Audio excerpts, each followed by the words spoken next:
Hope I'm audible.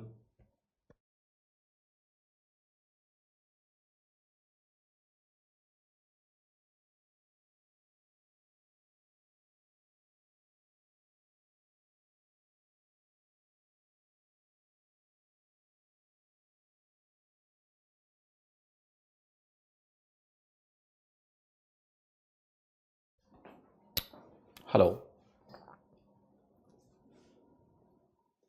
Shall we begin the class?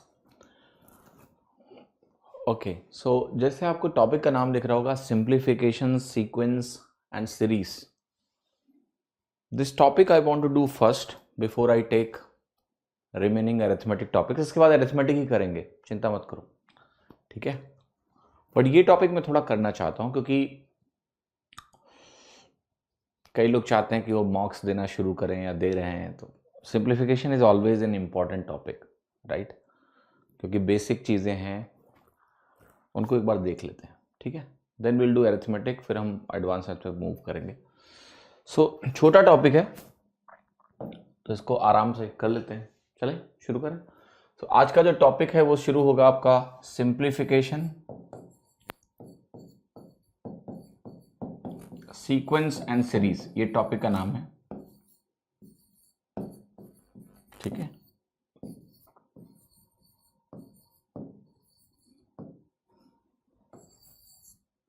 That's what we are starting today, right? So let us begin and सबसे पहले हम बात करते हैं BODMAS principal की, ठीक है.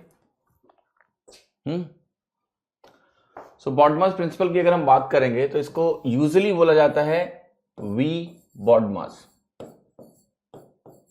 ठीक है. लेकिन यूजुअली क्या है कि जब हमने अपने स्कूल में पढ़ा था तो वहां वी को स्किप कर दिया गया था. They talk about only BODMAS, ठीक है. तो इसके बारे में पता सभी को है. मैं थोड़ा थोड़ा करके चीजें लिख रहा हूं और इसको जरा ध्यान से देखिएगा. वी को भी स्किप करते हैं, जो तुम्हें पहले पता है वो देख लो. बी होता है आपका, जिसको बोलते हैं brackets. B stand for brackets. O को आपने पढ़ रहा है, ओ स्टैंड फॉर ऑफ, ठीक है. डी स्टैंड फॉर डिवीजन, ठीक है. M stands for multiplication.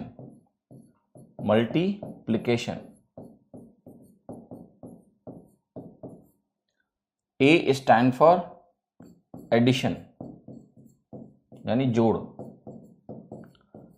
S stand for subtraction.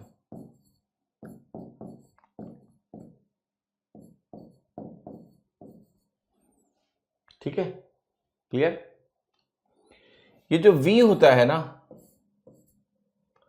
ये V एक बार का साइन होता है, ठीक है.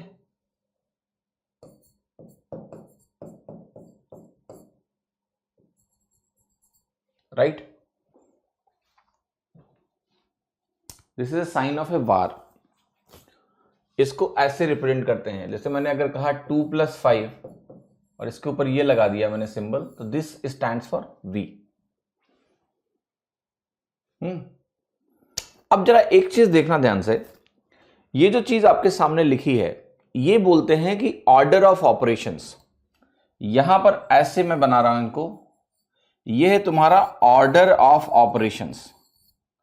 ऑर्डर ऑफ ऑपरेशंस का मतलब ये होता है, या ध्यान से आपको समझना है, कि अगर मुझे कोई मैथमेटिकल एक्सप्रेशन दिया जाएगा, तो उस मैथमेटिकल एक्सप्रेशन में ऑर्डर नहीं करना चाहिए मुझे. ये है हमारा प्रायोरिटी ऑर्डर ऑफ ऑपरेशंस, ठीक है. प्रायोरिटी ऑर्डर का मतलब ये है कि इसकी जो प्रायोरिटी होती है, मैं फिर से लिखूंगा ऑपरेशंस. इसकी प्रायोरिटी आपकी होती है फर्स्ट, इसकी प्रायोरिटी होती है आपकी सेकंड, इसकी प्रायोरिटी आपकी होती है थर्ड. देन ये जो डिवीजन और मल्टीप्लिकेशन होते हैं, इनकी जो प्रायोरिटी होती है वो लेफ्ट टू राइट में जो पहले आता है वही करना होता है. समझ रहे हो. देखो, वी विंकलम की बात करें हम, या हम बी ब्रैकेट्स की बात करें, तो इनकी जो प्रायोरिटी फिक्स्ड है ना 1 2, इसका मतलब क्या है कि पहले ये करना है, फिर तुम्हें ये करना है. विद इन ब्रैकेट्स भी प्रायोरिटी है, मैं बात कर रहा हूं. ये जो O है, ये भी कहीं से भी खोज के तुम्हें पहले सॉल्व करना है. बट जब बात होती है डिवीजन और मल्टीप्लीकेशन की तो आपको यह ध्यान रखना है कि डी और एम में जो ध्यान रखना है, इनका जो प्रायोरिटी ऑर्डर है वो ऐसा नहीं है कि ये 4 है और ये 5 है, नहीं, ये इक्वल प्रायोरिटी की चीजें हैं, इनकी प्रायोरिटी क्या है, बराबर हैं। बस आपको करना क्या होता है कि जो लेफ्ट टू राइट जाते समय पहले आएगा वो पहले करोगे आप। आपको लेफ्ट टू राइट जाना है, जो पहले आएगा वो पहले करोगे। सो डिवीजन और मल्टीप्लिकेशन का जो प्रायोरिटी ऑर्डर है वो इक्वल प्रायोरिटी है, इक्वल प्रायोरिटी है। So left to right movement करना है आपको, और लेफ्ट टू राइट मूवमेंट में whichever come first do that, whichever comes first do that, ठीक है, क्लियर है, जो पहले आए वो करोगे। सेम कहानी है आपकी एडिशन और सब्ट्रैक्शन की। एडिशन और सब्ट्रैक्शन भी क्या है, सेम, सेम एज अबव।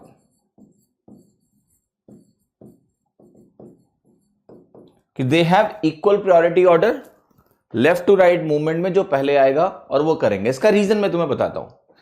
देखो होता क्या है कि डिवीजन और मल्टीप्लिकेशन एक्चुअली में एक ही ऑपरेशंस हैं, एडिशन और सब्ट्रैक्शन एक्चुअली में एक ही ऑपरेशंस हैं। कैसे, देखो अगर मैंने आपको ये बोला कि मेरे को क्या करना है, एक नंबर है मेरे पास 8, उसको मुझे 8 से गुणा करना है। ध्यान से देखो, अगर मुझे 8 को 8 से गुणा करना है तो क्या आएगा, 64 आएगा कि नहीं आएगा। अच्छा, अगर यही नंबर तुम्हें 8 को 4 से डिवाइड करना है तो आपको 2 मिलेगा कि नहीं मिलेगा। क्या हम इसको ऐसे नहीं बोल सकते हैं कि 8 मल्टीप्लाइड बाई 1/4 है, बोल सकते हैं। ये 8 मल्टीप्लाइड बाई 1/4 है। तो जो डिवीजन होता है वो भी एक्चुअल में मल्टीप्लिकेशन ऑपरेशन ही होता है। बस हमने ये बोला है कि अगर डिनोमिनेटर में कुछ भी है तो हम बोलते हैं कि ये डिवाइड करता है। सिंपली अगर हम एडिशन की बात करें तो आपने कहा 10 + 8 मेरा क्या होता है, 18 होता है। और अगर मैं बोलूं आपको कि 10 - 8 करना है तो ये 2 होता है। इसको सब्ट्रैक्शन बोलते हो। सब्ट्रैक्शन ऑपरेशन को हम ऐसे भी तो देख सकते हैं कि 10 में हम -8 जोड़ रहे हैं तो क्या है, 2 हो जाएगा कि नहीं, यस। तो इसलिए इनकी प्रायोरिटी ऑर्डर जो होती हैं, इनकी जो भी प्रायोरिटी ऑर्डर होते हैं, दे आर इक्वल। डिवीजन और मल्टीप्लिकेशन का प्रायोरिटी ऑर्डर इक्वल इसलिए होता है क्योंकि एक्चुअली में दोनों एक ही ऑपरेशन है, दे आर सेम, द नाम इज अलग अलग। फॉर योर अंडरस्टैंडिंग थोड़ी अच्छी हो, जल्दी कर पाओ, इसलिए नाम अलग अलग दिया गया, कंफ्यूजन ना हो कि बोला गया 8 डिवाइड्स बाई 4। वो ये नहीं बोलना चाहते थे कि 8 मल्टीप्लाइड बाई 1/4, तो उन्होंने एक नया नाम दिया 8 डिवाइड्स 4। सिमिलरली एडिशन सब्ट्रैक्शन में भी यही गेम है। वो ये नहीं बोलना चाहते थे कि -2 ऐड करो, तो उन्होंने बोला कि 2 घटा दो। ओके, तो ये हिंदी मत पूछेगा कि विंकलम की हिंदी क्या होती है, थोड़ा कमजोर हूं हिंदी में मैं। आपसे कभी नहीं पूछा जाएगा, चिंता मत करो कि इसका नाम क्या होता है। ये बार का सिंबल होगा, नंबरों के ग्रुप ऑफ चीजों के ऊपर लिखा होगा, सबसे पहले उसी को सॉल्व करना है। जैसे अगर आपको कभी ऐसा लिखा हुआ है तो 2 + 5 क्या होगा, 7 के बराबर हो जाएगा। अगर आपके पास ऐसा लिखा हुआ है और यहां पर लिखा है 2 × 5 - 4, ठीक है, तो आपको सबसे पहले इसको सॉल्व करना है, इस पूरे ग्रुप को। तो इस पूरे ग्रुप को सबसे इससे मैटर नहीं करता है कि बाकी जगह पर क्या लिखा हुआ है, सबसे पहले तुम इसको सॉल्व करोगे। और अगर तुम इसको सॉल्व करने गए तो ये वैल्यू होगी आपकी 2 × 5 = 10, क्योंकि पहले आप क्या करोगे, मल्टीप्लीकेशन करोगे। क्योंकि इसमें अगर आप देखो ध्यान से तो डिवीजन और मल्टीप्लिकेशन एडिशन सब्ट्रैक्शन से पहले आता है। मतलब ये क्लियर है कि डिवीजन मल्टीप्लिकेशन की जो प्रायोरिटी है वो एडिशन सब्ट्रैक्शन से ज्यादा है। बार बोलते हैं इसको, वो वाला बार तो नहीं, नशा करने वाला नहीं ना। ऐसा नहीं कि बार में खाली नशा होता है, बार टी बार भी होते हैं, पता है आपको, जहां चाय मिलती है। 5 दूनी 10 - 4। तो ये पहले आप मल्टीप्लिकेशन करोगे क्योंकि इसका ऑर्डर ऑफ ऑपरेशन में ये प्रायोरिटी हाई है, और -4 करोगे तो ये वैल्यू कितनी हो जाएगी तुम्हारी, 6 हो जाएगी। 2 × 5 = 10 - 4 6 के बराबर हो गया।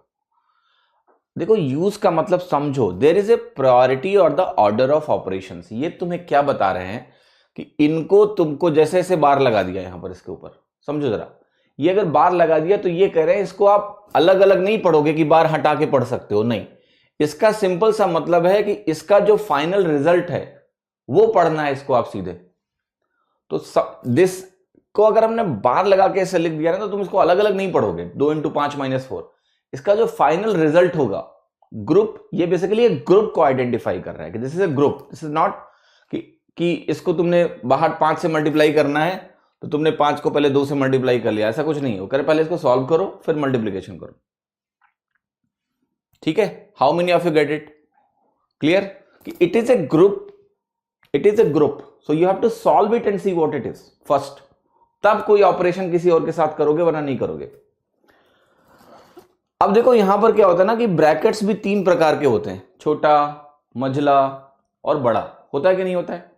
ओके, ब्रैकेट्स ऐसा नहीं, देखो ऑफ ठीक हो गया, डिवीजन मल्टीप्लिकेशन ठीक हो गया, एडिशन सब्ट्रैक्शन ठीक हो गया, बस एक चीज का ध्यान रखना कि डिवीजन मल्टीप्लिकेशन की इक्वल प्रायोरिटी है, but it is having high priority then addition subtraction, इससे हाई प्रायोरिटी है।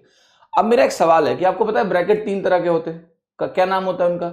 छोटा, मझला, बड़ा, स्मॉल ब्रैकेट, मिडिल ब्रैकेट और लार्ज ब्रैकेट, ठीक है। सो मैं जरा ब्रैकेट्स की बात कर लेता हूं, इसको मैं अलग से लिखूंगा। यहां पर जैसे ब्रैकेट्स हैं, ब्रैकेट्स हमारे 3 तरह के होते हैं, इनको जरा सही से लिख देता हूं।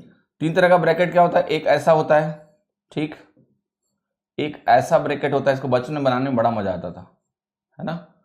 और एक तीसरा ब्रैकेट होता है तुम्हारा, वो ऐसा होता है बिल्कुल,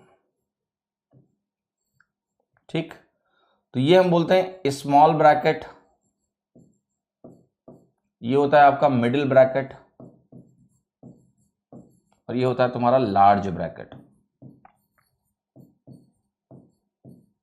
अब सवाल ये भी हो गया कि अगर ब्रैकेट्स 3 तरह के हैं तो ब्रैकेट्स में किसकी प्रायोरिटी ज्यादा होगी और किसकी कम होगी, ठीक है। तो इसका बहुत छोटा एग्जांपल मैं आपको देता हूं कि मान लिया किसी घर में 3 बच्चे हैं, there are 3 child in a home, who gets highest priority? छोटा वाला, right, that is having highest priority. The smaller kid, the king of the house or the queen of the house, right, कि बचपन में कोई भी सामान आएगा तो पहले छोटे वाले को जाएगा, वो डिसाइड करता है कि किसको कितना जाएगा, वरना पे पे करके रोने लगते हैं वो, समझ रहे हो? Okay, so the order of the priority is that the smaller one has highest priority and this is having least priority, the large one is having least priority, है ना। बड़ा है तो कहते हैं कि तुम तो समझदार हो गए हो, काफी बड़े हो, छोड़ दो इन दोनों छोटों के लिए, है ना, ये बोल के बेवकूफ बना देते हैं घर वाले ना, ठीक है। अच्छा, अब इसके नाम बड़े सारे हैं, parenthesis, then you call it curly bracket, yes you call it square brackets, नाम में क्या रखा हुआ है, ठीक है, समझ में आया कि नहीं? सो नाम में कुछ नहीं रखा है, बस भावनाएं समझो। तो जैसे मैंने आपको समझाया कि छोटा का प्रायोरिटी होता है, तो अगर आपको सारे ब्रैकेट्स दिखेंगे तो सबसे पहले तुम छोटा वाला सॉल्व करोगे, फिर मझला वाला करोगे और फिर बड़ा वाला करोगे, ठीक है। समझ में आई मेरी बात कि नहीं? ओके, क्लियर है? Now this is your order. The only problem in this BODMAS is this of. Indians ने क्या किया इसके साथ मैं तुम्हें बता रहा हूं, ठीक है। एक्चुअली में जो BODMAS होता है ना, उसमें ओ का मतलब ये ऑफ नहीं होता है, आपको पता है? ओ का मतलब ऑफ नहीं होता है, ओ का मतलब होता है ऑर्डर और एक्सपोनेंट। अब मैं आपको एक छोटा सा कंपैरिजन दिखाता हूं, तुम बताओ, तुम्हारे दिमाग में कभी नहीं है कि ऑफ का मतलब क्या है? मैथमेटिकल ऑपरेशन में 1/2 ऑफ 5/3 का क्या मतलब हुआ, बताओ तो मुझे। 1/2 ऑफ 5/3, जब ऑफ अल्टीमेटली मल्टीप्लाई करता है तो ऑफ लिखने का क्या मतलब हुआ? तो मल्टीप्लिकेशन ऑपरेशन हुआ, पर इसकी प्रायोरिटी हाई है, ठीक है तो है, right. But again I am asking one thing, actually what is my understanding about it. मुझे पता है कि ऑफ को पहले रिजॉल्व करना होगा, आई नो दैट, इसलिए मैंने ऑर्डर पहले ही लिख दिया है ताकि तुम्हें कंफ्यूजन ना हो। But I am telling you this BODMAS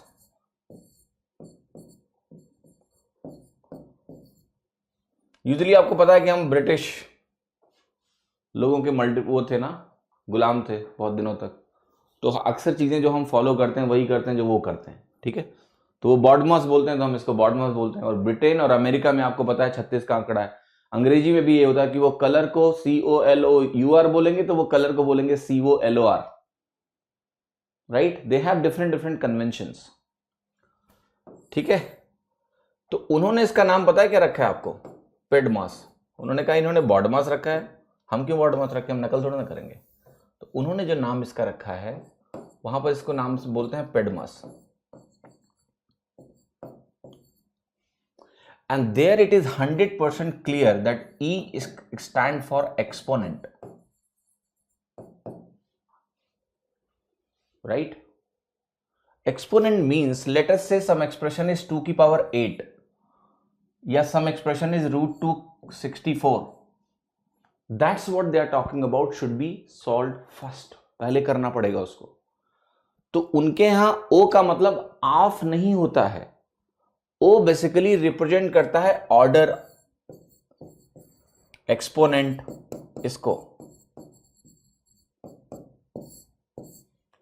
तो मेरी जो अंडरस्टैंडिंग है, मैं मैथ में बहुत कमजोर आदमी हूं, मैं बहुत ज्यादा थियरी और ये सब चीजों में नहीं जानता हूं, मेरी बिहेवियरल अंडरस्टैंडिंग मैथ की है।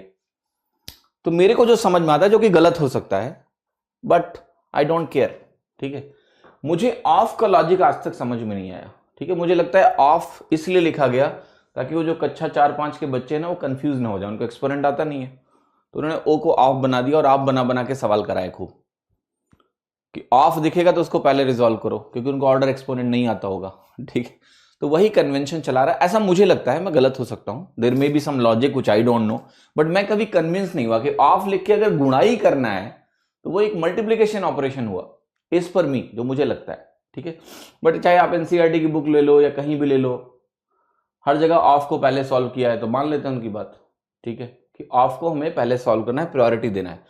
But what I understand is this, कि this O is not of actually, it is E exponent and it is or order of, like this 2 की पावर 8 को आपको रिजॉल्व करना पड़ेगा पहले, √64 को रिजॉल्व करना पड़ेगा पहले, क्लियर और नॉट, बिकॉज √64 इज सिंपली 8, तो ये रिजॉल्व करना पड़ेगा। बट अगर बॉडमास में हम O को ऑफ लेकर भी चलते हैं, O को अगर हम ऑफ भी लेकर चलते हैं तो कोई दिक्कत नहीं है। क्यों?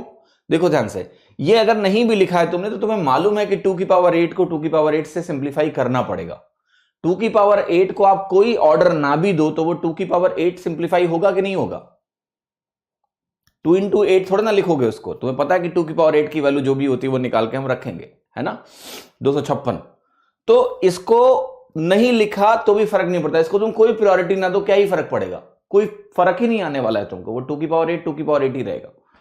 मतलब सॉल्व होके ही आप आगे उसको बढ़ा सकते हो। अगर इसको 10 से गुणा करना है तो तुम्हें 2 की पावर 8 पहले निकालना पड़ेगा, ठीक है।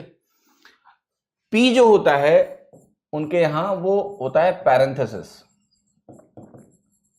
ठीक है, वही जिसको आप यहां ब्रैकेट्स बोलते हो वो उसको पैरेंथेसिस बोलते हैं। छोटा बड़ा मझला तीनों उसमें आ जाता है उनका, ठीक है। उनके यहां पैरेंथेसिस का मतलब ये नहीं होता खाली छोटा वाला, okay, it is all 3 small, और प्रायोरिटी ऑर्डर उनका भी वही है, छोटा मझला और बड़ा का same priority.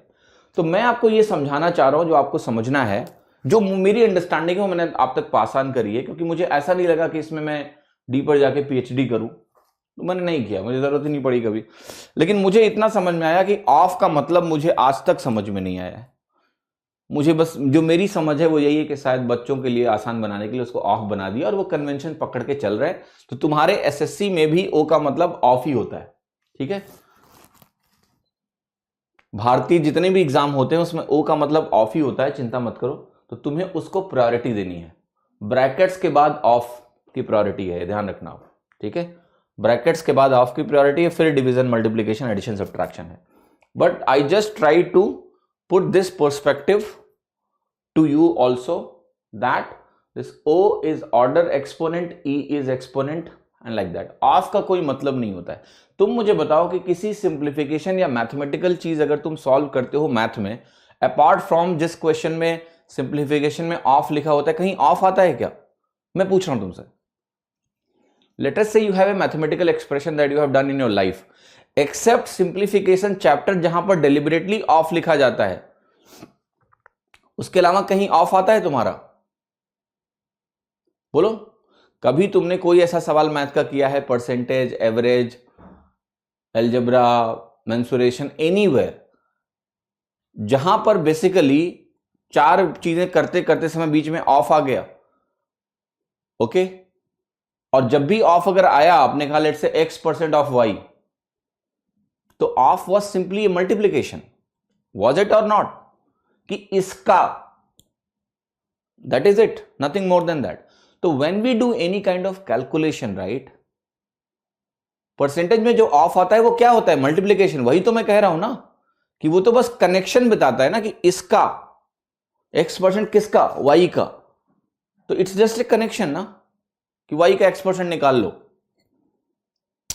Right, getting my point और not? And wherever it comes is nothing but multiplication. इसके अलावा ये क्या है? मल्टीप्लीकेशन ही है ना, और क्या है? बट एनीवे, जो ऑफ का मतलब है, मैं अगेन बोल रहा हूं, वो कह रहे हैं कि देखो ऐसा है, मैं इसका प्रायोरिटी ऑर्डर भी समझा देता हूं. मैं ऐसा नहीं कह रहा हूं कि ये बिल्कुल गलत है. ये अगर कह रहे हैं 1/2 ऑफ 8 लेना है, तो बेसिकली ये समझा रहे हैं कि इसको आपको ग्रुप में करके देखना है. इट इज नॉट 1/2 कि इसको पहले आप मल्टीप्लाई कर दो किसी और से या सब्ट्रैक्ट कर दो. ये 1/8 क्या एक कंबाइंड एंटिटी है या नहीं है? आप बताओ मुझे. अगर आप कोई भी मैथमेटिकल ऑपरेशन लेट से लिखते हो और उसमें 1/2 ऑफ 8 लिखा हुआ है एक साथ, तो are you getting this meaning or not? It is not 1/2, it is not 8, it should be read it's a complete unit, 1/2 of 8. So actually this value is equal to 4. So though it is a multiplication operation, if I write like this, 3 into 2 minus 8, जरा इसको ध्यान से देखना. तो आप priority order सोचोगे कि भैया 3 को पहले 2 से गुणा करेंगे फिर 8 घटाएंगे, right? That is a priority order, simple. मैंने आपके सामने लिखा 3 into 2 डिवाइडेड बाई 2 minus 8. तो आपने कहा पहले मल्टीप्लाई करोगे फिर डिवाइड करोगे -8. बट यहां पर आपकी मीनिंग क्या है? 1/2 ऑफ 8 का मतलब क्या है? 1/2 ऑफ 8 का सिंपल सा मीनिंग यह है कि एक group entity, it is not a single entity. That अगर मैं आपके सामने लिखता हूं 8 गुणे 1/2 ऑफ 8, तो आप मुझे बताओ इसकी मीनिंग क्या है? इसकी मीनिंग सिंपली ये है कि पहले तुम 1/2 ऑफ 8 निकालो. That is the meaning, because it's a group entity. This 1/2 का लिंकिंग डायरेक्टली 8 से दिया हुआ है, कोई कंफ्यूजन नहीं है. 1/2 of 8, there is a direct linking, so you have to calculate that first. Clear और नॉट? समझ में आई मेरी बात? Make sense? ओके. सो दो it is A multiplication operation, but here it is very well defined कि तुम्हें पहले ये करना पड़ेगा, क्योंकि आपको 1/2 अलग लेके नहीं चल सकते हो. ये 1/2 ऑफ 8 है. क्लियर? तो इज इट क्लियर और नॉट? सो दो it is A multiplication operation only, but it is a symbol of a group directly. It is not having any unique identity. For example, I'm just going to tell you, understand this. We all know that we have a body, और इसके अंदर कुछ तो है, ठीक है? क्योंकि जब आदमी मरता है तो शरीर ही रह जाता है. कुछ तो होगा इसके अंदर मैकेनिज्म, हाँ? कुछ तो होगा ना मैकेनिज्म अंदर. तो हम कहते हैं कि डेड. जैसे हम बात करते हैं हमारा कान, हमारा नाक, हमारी आंखें, तो वो हमारा कुछ तो है. There may be something. शरीर यहीं रहता है, वो निकल जाता है. Soul, whatever we will call it, I don't know, I am not so much aware about it. So what I am saying is that these two are connected or not? Yes, these two are connected, क्योंकि without they being connected there is no relevance. Okay, without this physical appearance that you have, even if you are there, nobody cares for you, right? मान लो तुम मर गए और मरने के बाद तुम जो भी है सो कॉल्ड स्पिरिट बन के घूम रहे हो, तुम्हारा क्या मतलब है? कौन तुम्हें केयर करता है? कोई नहीं, ठीक है? Okay. And suppose you have only body, इससे जो भी स्पिरिट है वो चली गई, तो भी तुम्हारा कोई रेलेवेंस नहीं है ना? लोग उठा के तुम्हें जला देते हैं, दफना देते हैं. तो मेरा कहने का मतलब यही है कि this is a group, body with spirit. इसको आप अलग लेके नहीं चल सकते हो, इनका कोई रेलेवेंस ही नहीं है, ठीक है? So that's why you have to read it as a group only. ये कितने लोगों को मेरी बात समझ में आई? अब जो प्रायोरिटी ऑर्डर है जो आपको समझना है, इसमें क्या है ये देखो ध्यान से। अगर मैंने आपको बोला कि मेरे पास है 1/2 ऑफ, बहुत ध्यान से देखिएगा, 1/2 ऑफ, और यहां पर मैंने आपके सामने लिखा 8 + 2 - 4, और यहां पर मैंने ऐसे बार लगा दिया। Okay, clear? अगर मैंने ऐसा कर दिया तो do you know what is the first priority to calculate this bar first, because you know इसकी सबसे हाई प्रायोरिटी है, I need to solve it first and then I will go with of and do it. तो यहां पर क्या है, 1/2 of जो आप कर रहे हो वो इस पूरे का कर रहे हो, तो वो आप पहले निकालो। समझ में आएगी नहीं? सो ऑफ का जो रेलेवेंस है वो यही है कि it is suggesting us A group directly, it is not simply a multiplication का साइन।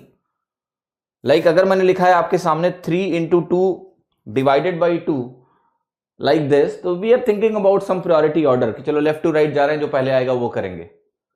यहां कोई लेफ्ट राइट का चक्कर नहीं है, ठीक है। 1/2 ऑफ 8 जब लिखा है तो it is a group. Do you understand this और नॉट?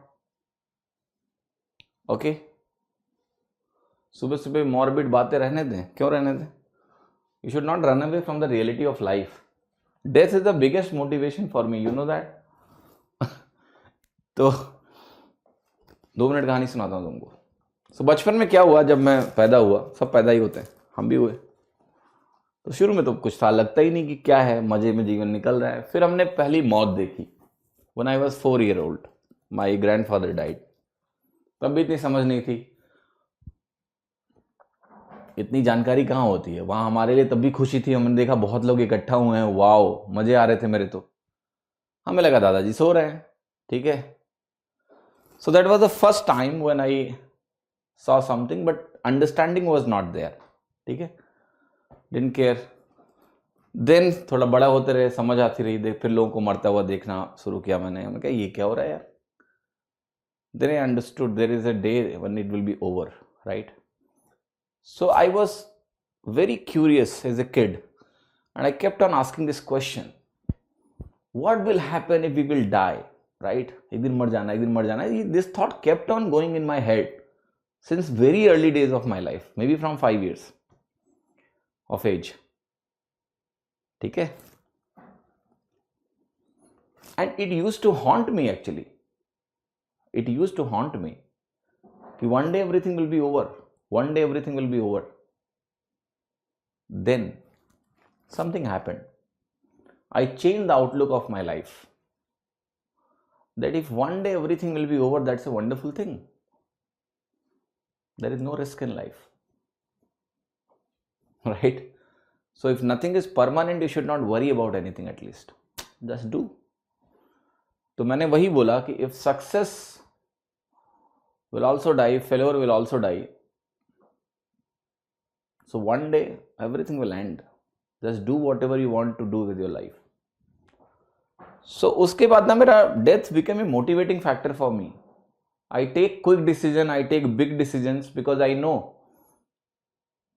कि when this life is not permanent forever, how a decision can be a permanent. So let's say I take a decision and that became a wrong thing, not a problem. When I have to end someday, उस decision की value क्या है? कुछ नहीं। तो डरना किस बात का? जो लोग डर के बैठे रहते हैं कि मैं ये नहीं करूंगा, मैं वो नहीं करूंगा, ये हो जाएगा, वो हो जाएगा। जस्ट चिल, ठीक है।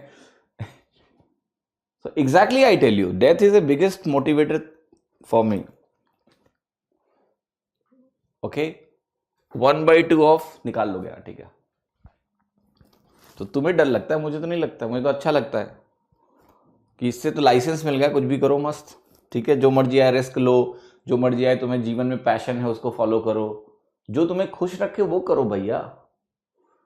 हाँ जी, सोसाइटी, समाज, इनको खुश रखना, उनको खुश रखना, उस चक्कर में खुद ही लोग बर्बाद पड़े हैं, ठीक है। Anyway, so understood now? Okay,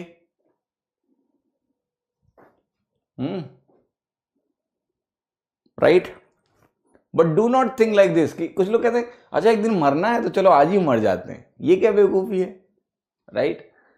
so this is not something negative because people feel like this when I tell them this kind of experience which I have regarding this thought and how I changed myself after that.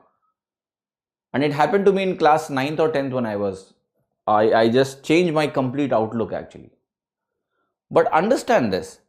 Then again many questions come. People say, अरे sir इससे तो क्या होगा कि हम गलत काम, हमारा मन करेगा कि चलो हम मर्डर कर देते हैं, तो मर्डर कर देंगे. No, you need not to be unconscious. Because if you do the murder, what will happen to you? You will go to jail. जिंदगी निकल जाएगी तुम्हारी जेल में. तो तुम कौन सी एक लाइफ जी पाए जिसमें you are happy, you are enjoying? No, nothing. So ये सब बेकार की बातें हैं कि इससे मिसलीड हो जाएगा आदमी का. लेट्स से तुम्हारा मन है इनकम टैक्स इंस्पेक्टर बनने का, तुम बनोगे ही नहीं. No, it's not like that. You will have no fear. You do not have fear of failure now. You do not have fear of decisions now. But it doesn't mean that you will do anything nonsense. You will not do that. Okay? I left my job because of this only. Otherwise, मैं आपको बता रहा हूं, मैं अपनी नौकरी कभी नहीं छोड़ सकता था. सरकारी नौकरी थी, कोई मान रहा था क्या? नहीं. But I left it. Because I thought कि I should do something else. So I left it. तो ऐसा नहीं है. You need to take it in the right context. It doesn't mislead you, it very well lead you in a right direction. Coming next now. So अभी क्या होगा, जब हम questions करेंगे तो BODMAS के हम बहुत सारे सवाल करेंगे. ठीक है. I think I have given you the basic clarity. That was important कि वहां पर आपको कंफ्यूजन नहीं होना चाहिए. बाकी जब सवाल करेंगे तो आपको बहुत सारी क्लैरिटी होगी. Coming to few more points. इसमें देखिए, सबसे पहले आपको एक्सपोनेंट्स को समझना जरूरी है. ठीक है. क्योंकि सिंप्लीफिकेशन के जब भी हम सवाल करेंगे थोड़ा सा BODMAS से हट के, तो हमें सिंप्लीफिकेशन की नीड पड़ेगी. Okay, alright. सो देखो, एक्सपोनेंट का मतलब क्या होता है मैं आपको समझाता हूं. अगर मैंने आपके सामने कभी भी लिखा है a और a की पावर मैंने लिखा है आपको m, तो बहुत ध्यान से समझिएगा व्हाट इज a की power m. m is the exponent. m को हम बोलते हैं एक्सपोनेंट. ये ठीक है, जिसको आप हिंदी में या यूजुअली क्या बोलते हो, a to the power m. हम इसको ऐसे बोलते हैं a to the power m. इसका सिंपल सा मतलब आपको समझना है क्या होता है पहले बेसिक. सो आपको पता है 2 into 2 अगर आपके सामने लिखा है तो ये होता है आपका 2 स्क्वायर. मेरा कहने का मतलब ये है. सो अगर आपके सामने 2 की पावर 2 लिखी है, इसका सिंपल सा मतलब ये हो गया कि 2 को आपने 2 बार मल्टीप्लाई किया है. अगर मैंने आपके सामने लिखा है 2 into 2 into 2, so we can write इस कि देखो तीनों में 2 की पावर 1 1 1 है, तो यहां 2 की पावर बनेगा 1 + 1 + 1 3. 2 मल्टीप्लाइड 3 टाइम्स. अगर मैंने यहां कहा कि 2 की पावर मेरे पास 4 है, तो यहां हो जाएगा आपका 2 मल्टीप्लाइड 4 टाइम्स. सो a की पावर m का जो सिंपल सा मीनिंग होता है वो ये होता है कि a मल्टीप्लाइड टू इटसेल्फ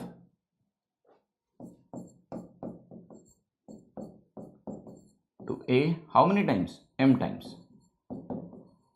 ये समझना आपको जरूरी है कि अगर मैं आपके सामने a की पावर m लिखता हूं तो इसका सिंपल सा मतलब हो गया a इंटू a कितनी बार, m बार. तो यहां पर मैंने लिख दिया कितना, m टाइम्स. ठीक है.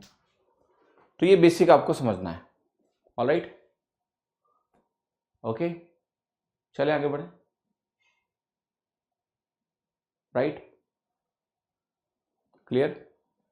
सो a to the power m is a into a how many times, m times. अब जरा एक बार ध्यान से देखो यहां पर कि अगर ये क्लियर हो गया ना कि a की पावर m का मतलब क्या है. ठीक है.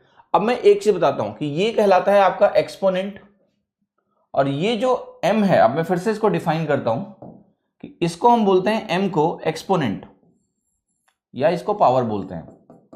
ये हमारा हो गया एक्सपोनेंट. और इस वैल्यू a को हम बोलते हैं base. Right. a to the power m में a हमारा बेस होता है, m हमारा क्या होता है, एक्सपोनेंट होता है. राइट. अब जरा कुछ छोटी छोटी चीजें हैं जो जरा समझने की हम कोशिश करते हैं कि हमने जैसे a की पावर m बोला और हमने बोला कि a को हमने m बार गुणा कर दिया है, तो जाहिर सी बात है हम यहां क्या मान के चल रहे हैं कि m हमारा क्या है, m हमारा यहां पर नेचुरल नंबर है, m हमारा क्या है, नेचुरल नंबर है, पर हो सकता है m हमारा नेचुरल नंबर ना हो, ठीक है। तो ये पॉइंट नंबर 1 आपको पहले यहां लिखना है कि a की पावर m का मतलब होता है a multiplied m times m, जहां पर हमारा नेचुरल नंबर है। ऑलराइट, अब जरा आते हैं पॉइंट नंबर 2 पर। पॉइंट नंबर 2 जरा ध्यान से देखना आपने बोला कि चलो ठीक है, आपने बोला कि a आपका जो m आपका है वो नेचुरल नंबर होना चाहिए, चलो समझ में आ गया, राइट, सब कुछ समझ में आ गया जो आपने यहां पर लिखा है। बट इसका क्या मतलब होगा कि अगर हम यहां पर m की वैल्यू को 0 ले लें तो क्या दिमाग में आपके आ रहा है ये कि अभी तो हम m को नेचुरल नंबर लेके देख रहे हैं कि भाई a की पावर 1 है या 2 है या 100 है या 50 है 500 है, लेकिन हो सकता है कि हमारा m 0, m अगर 0 होगा तो a की पावर 0 की वैल्यू क्या होगी? कितने लोग कह रहे हैं कि पावर 0 की वैल्यू क्या होगी? किसी को मालूम है? क्योंकि फिर तो आप कहोगे कि a को हमने 0 बार मल्टीप्लाई किया है, बोलोगे कि नहीं बोलोगे? a को हमने क्या किया है? 0 बार मल्टीप्लाई किया है। 0 बार मल्टीप्लीकेशन का क्या मतलब हुआ? What is the meaning of multiplication by 0 times? मतलब आपने मल्टीप्लाई किया ही नहीं, तो क्या इसका आंसर a होना चाहिए? नहीं, a नहीं हो सकता है। देखो a की पावर 1 होता है, a को आपने एक बार मल्टीप्लाई किया मतलब a ही होता है। सो a की पावर 1 a के बराबर होता है, लेकिन a की पावर 0 आपका 1 के बराबर होगा। a की पावर 1 आपका a के बराबर होता है, लेकिन a की पावर 0 आपका किसके बराबर होता है? ये 1 के बराबर होता है। a की पावर 0 आपका 1 के बराबर होता है, बट यहां पर कुछ कंडीशंस हैं वो आपको समझनी है, और वो कंडीशन ये है, ये सभी को ध्यान रखना है, वो कंडीशन ये है आपकी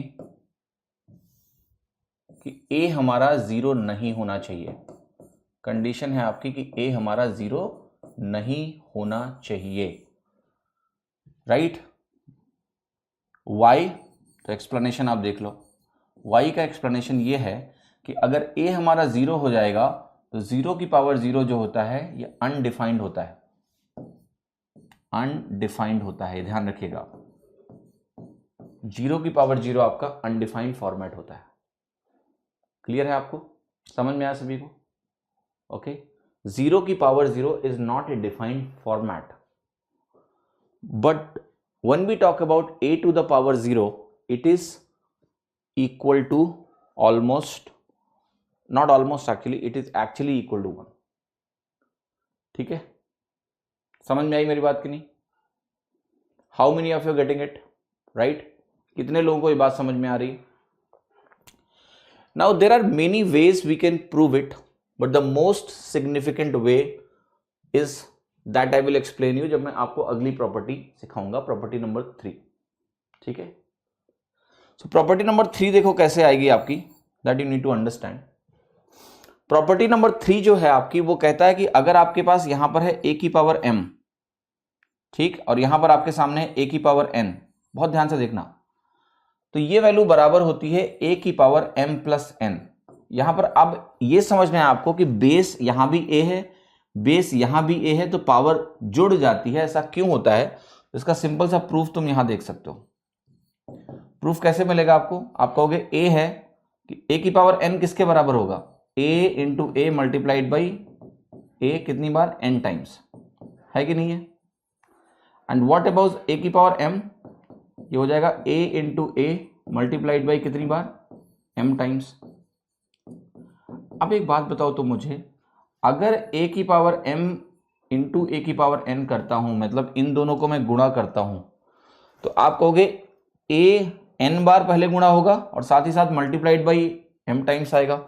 तो क्या यहां पर जो a का मल्टीप्लिकेशन आएगा खुद से, वो कितनी बार आ जाएगा? m प्लस n बार आएगा कि नहीं आएगा? और आपको पता है अगर a को आपने m प्लस n बार मल्टीप्लाई किया है तो ये वैल्यू a की पावर m प्लस n हो जाएगी। पर आपको ये मालूम है कि ये कब होगा? जब a और a बेस सेम हो, वरना अगर ये a होगा और ये b होगा तो ये कंबाइन हो पाएगा क्या? नहीं, क्योंकि फिर तो ये हो जाएगा a multiplied m times b multiplied n times, they can not be combined. But अगर बेस सेम है then we can do like this. Okay, simply property number 4 जरा ध्यान से देखो। प्रॉपर्टी नंबर जो 4 आपका बनेगा वो बनेगा ए की पावर m अपॉन ए की पावर n, ए की पावर m अपॉन ए की पावर n। मैं अनडिफाइंड पे आ रहा हूं, why, don't worry, I will explain. इसको आप क्या लिखोगे, इसको आप ऐसे लिखते हो ए की पावर m माइनस n। बहुत ध्यान से देखिएगा, ए की power m minus n।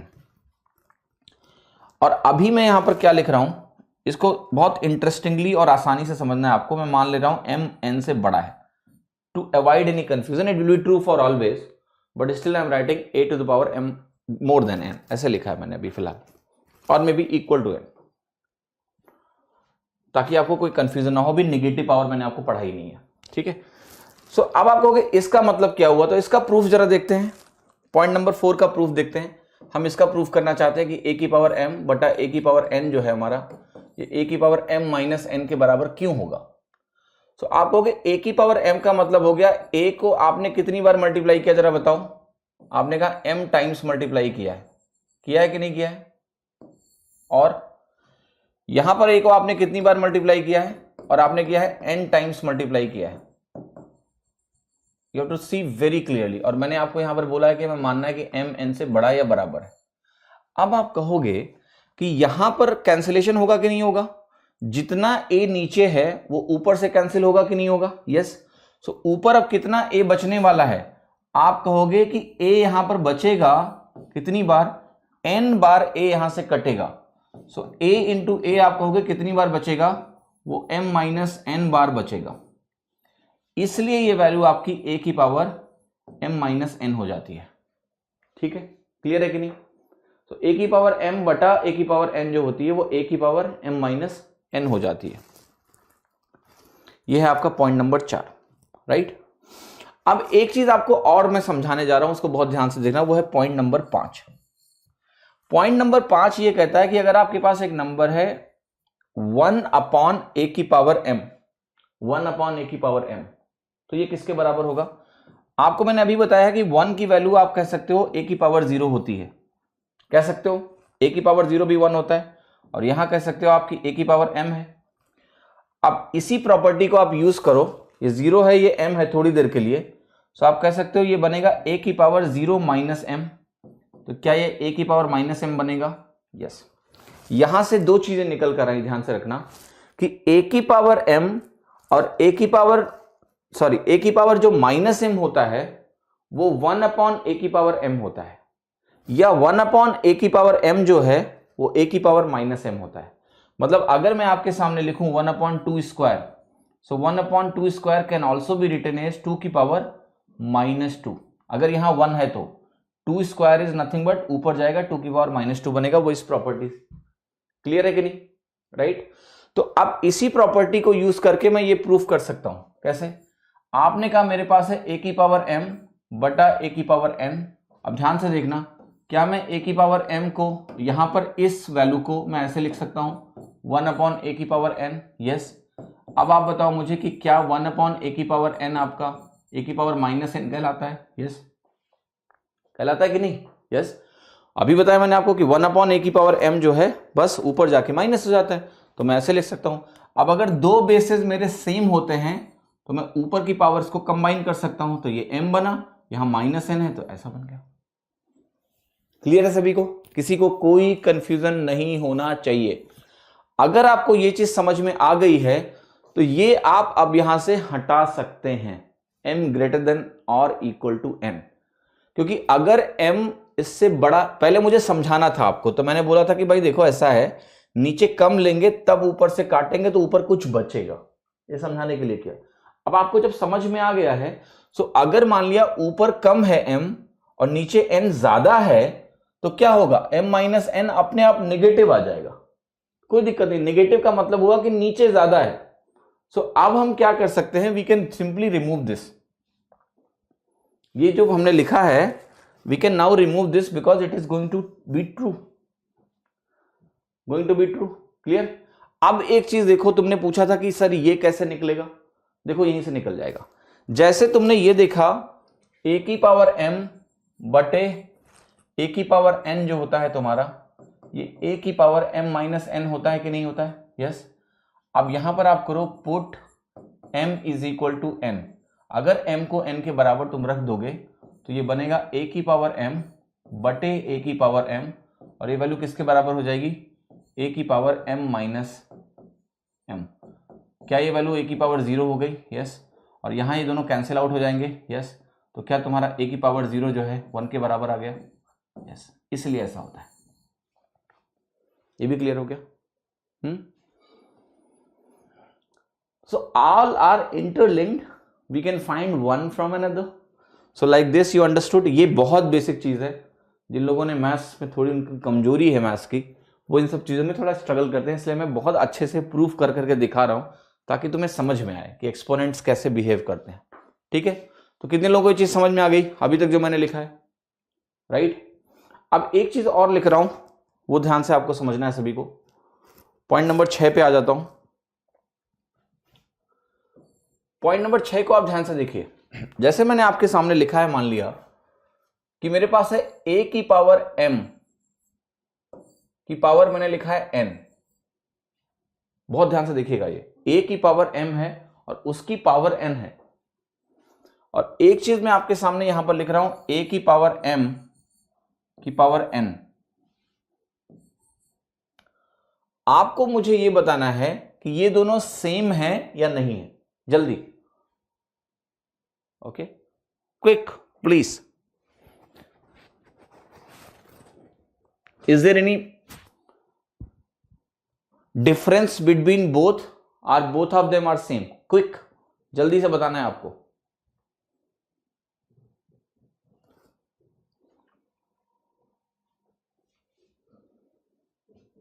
Are both of them same or different? Okay, they are not same. I will explain you why. देखो, इसका मतलब ये है, इसको बहुत ध्यान से लिखता हूं, इसका मतलब है कि a to the power m है, a की पावर m है टू द पावर n। मतलब मुझे a की पावर m की पावर n करना है। So can I say that this number is nothing but a की power m multiplied by how many times? आप कहोगे this multiplied by n times. किसको? a की पावर m को। अब a की पावर m खुद में क्या है? a multiplied m times, a multiplied m times.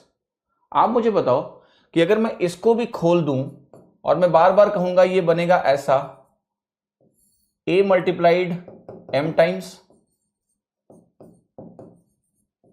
ठीक। फिर मैं कहूंगा फिर से आएगा मेरा a मल्टीप्लाइड बाई a, ऐसे करके जाऊंगा कितनी बार? m times. और ये पैटर्न में कितनी बार रिपीट करूंगा? ये पैटर्न में रिपीट करूंगा n टाइम्स तक। तो कुल कितनी बार a मल्टीप्लाई होगा तुम्हारा? m इंटू n बार।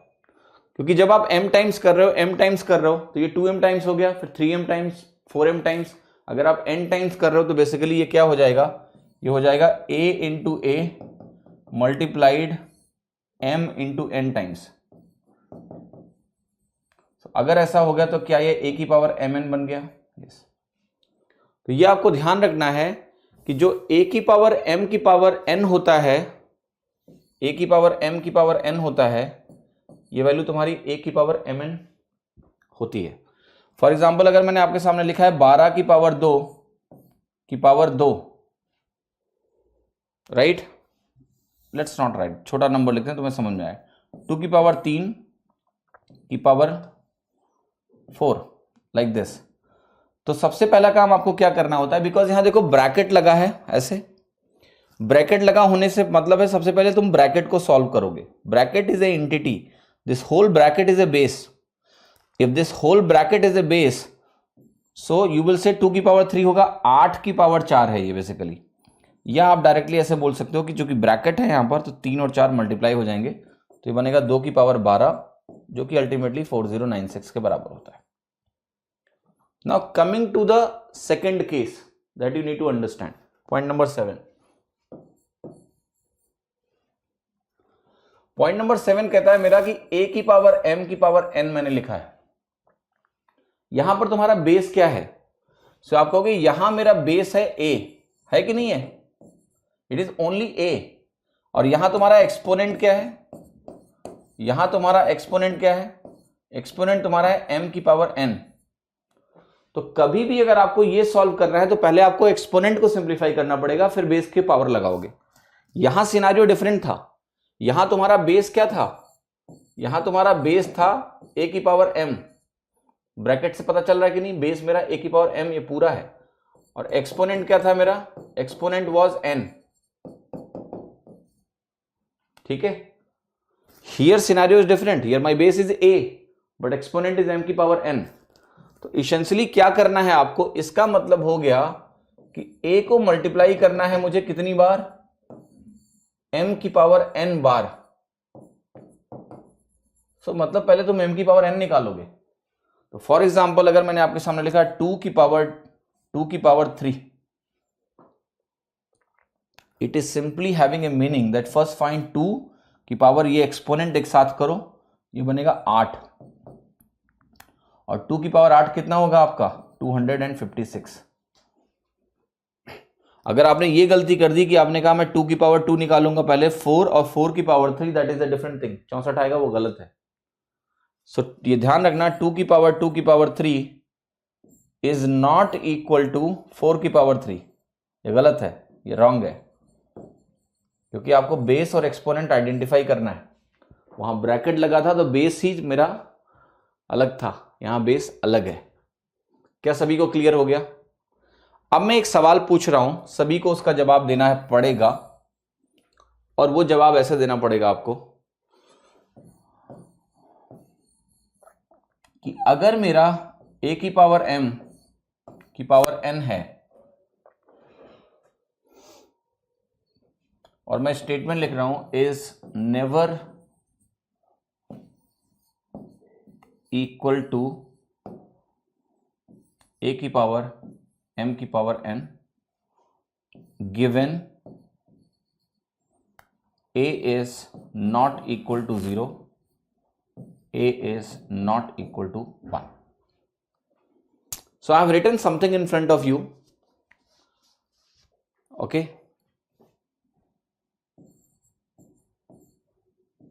मैंने बोला कि a की पावर m की पावर n जो है वो कभी भी a की पावर m की पावर n के बराबर नहीं होगा।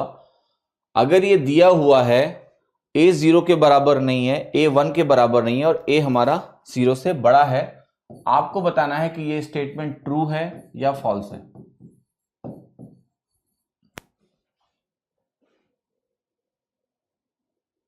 करो जल्दी जल्दी जल्दी। Okay, wrong? अच्छा, क्यों रॉन्ग है?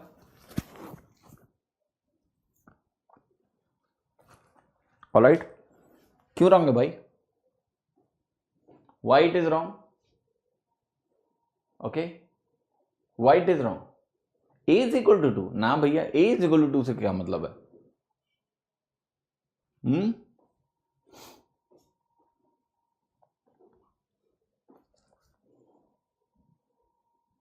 Alright. So when you are saying it is wrong, then I will ask you कहां गलत है बताओ। तो आप ये कहोगे कि देखिए a के बारे में तो आपने बोल दिया कि 0 नहीं होगा, 1 नहीं होगा, 0 नहीं होगा। 0 होता तो देखो वही होता, 0 की पावर एनी पॉजिटिव वैल्यू, ठीक है, यू विल से इट इज 0, बराबर हो जाते। 1 बोलते तो 1 की पावर एनीथिंग क्या होता? 1 ही होता, फिर से बराबर हो जाते, राइट। सो m और n जो कि फ्री हैं, तो m और n अगर फ्री हैं तो आप m को 0 बना दो। अगर आपने m को ही 0 बना दिया तो ये 1 की पावर समथिंग बन गया, और 1 की पावर समथिंग अगर बन गया और आपने m को 0 बना दिया है तो यहां भी a की पावर 0 आएगा। How does it matter? तो बेसिकली हो क्या रहा है, जब ऐसा हम करेंगे, अब मैं आपसे पूछूंगा कि इसका जो एक्सप्लेनेशन है वो ये है कि जब जब मेरा m इंटू n, क्योंकि ये वैल्यू आपकी पता है a की पावर mn कहलाती है और यहां पर आपसे कहलाता है a की पावर m की पावर n। सो आपको मालूम है कि अगर ये दोनों आपस में बराबर होंगे तो जब जब मेरा m इंटू n m की पावर n के बराबर होगा तब ऐसा हो जाएगा। ये सॉल्यूशन कब मिलेगा? जब ये पावर इसके बराबर हो जाए, राइट। सो आप मुझे बताओ कि mn जो है ये m की पावर n के बराबर कब कब है, कब कब है? सो आप कहोगे m और n दोनों को हम ले लें 1 और 1, ठीक है। सो आप कहोगे m बराबर n बराबर 1 कर दो तो बराबर हो जाएगा कि नहीं हो जाएगा?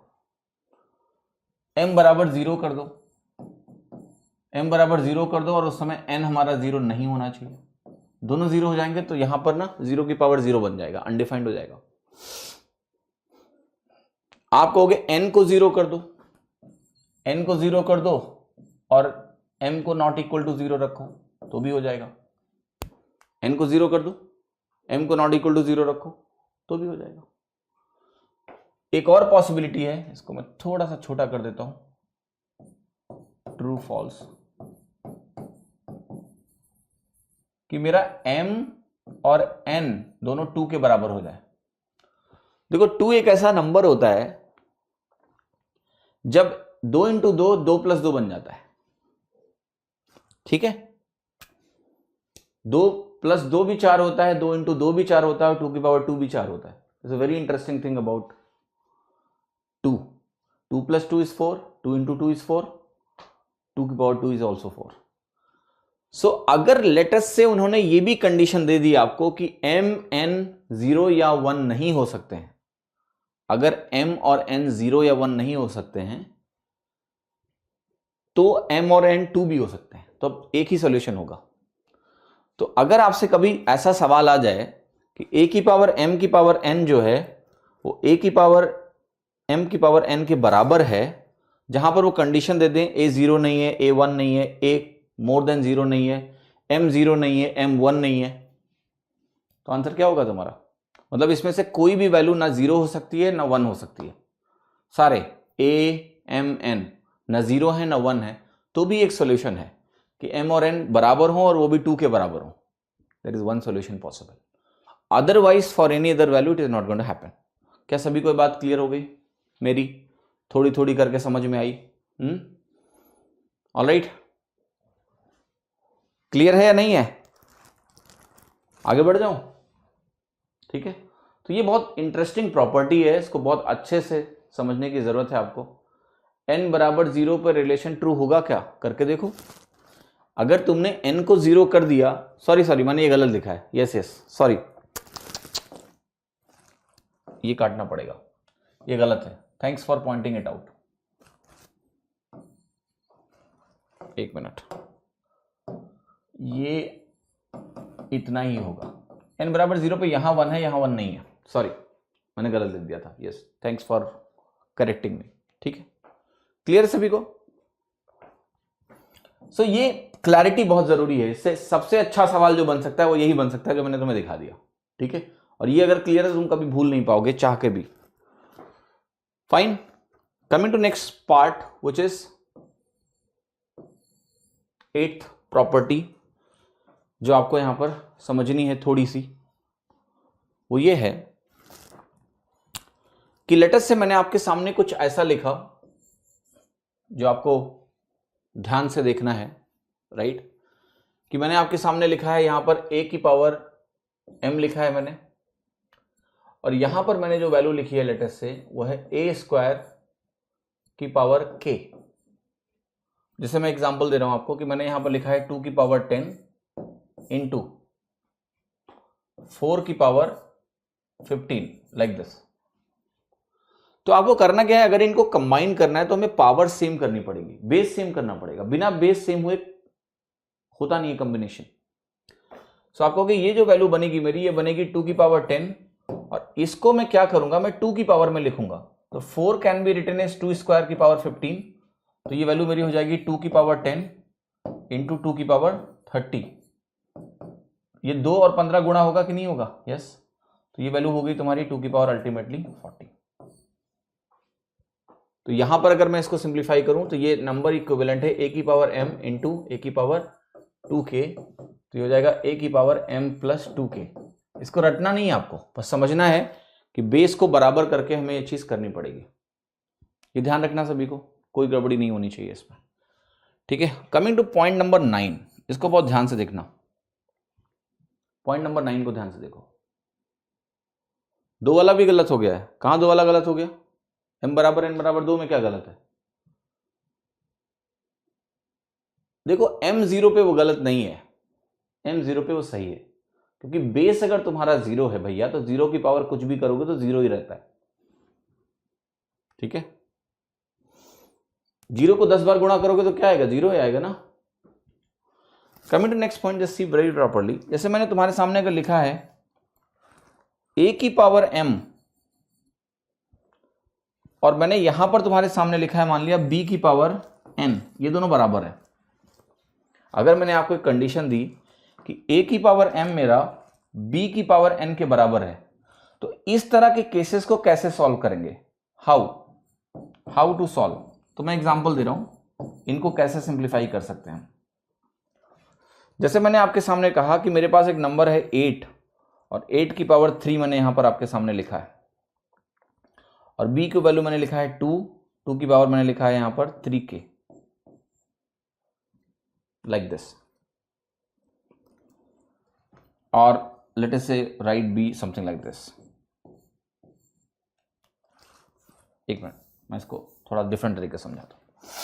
अब देखो ध्यान से, अगर मेरा a की पावर m b की पावर n के बराबर है और इसको मैं कंपेयर करना चाहता हूं, तो तरीका क्या है? तरीका यह है भैया, या तो बेस को सेम बना के पावर को कंपेयर करो, और या पावर को सेम बना के बेस को कंपेयर करो। There are only two possibility. लेकिन मैं तुम्हें ये समझा रहा हूं कि अगर ये कभी भी आपस में बराबर होंगे, the only possible way is the basis should be equal and power should be equal, right? If I simplify it in the most simple format, two exponents are equal when they represent the same number, when they represent the same number, there is no other way। तो मैं जैसे कैसे सवाल बनते हैं वो मुझे दिखाना है आपको। सवाल ऐसे बन जाएगा कि 4 की पावर x बराबर 2 की पावर 10, तो बताओ x की वैल्यू क्या है? सो आप कहोगे 4 की पावर x विल बी 2 की पावर 2x, और ये वैल्यू हो जाएगी 2 की पावर 10। तो जब तुम बेसिस को सेम कर दोगे, 2 और 2 सेम हो गए, तो पावर्स बराबर होनी चाहिए फिर।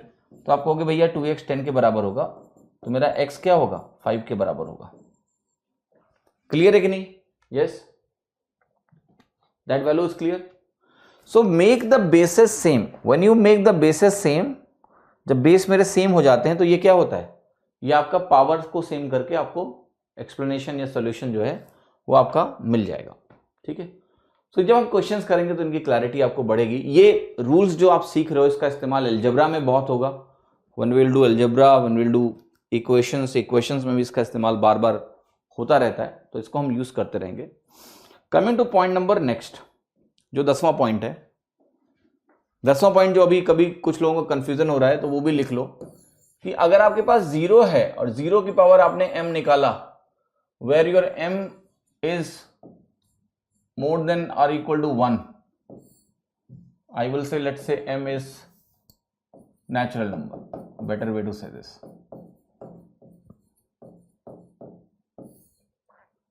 तो 0 की पावर m क्या होगा? ये भी 0 होता है, क्योंकि 0 को आप m बार गुणा करके देख लो, 0 ही आएगा।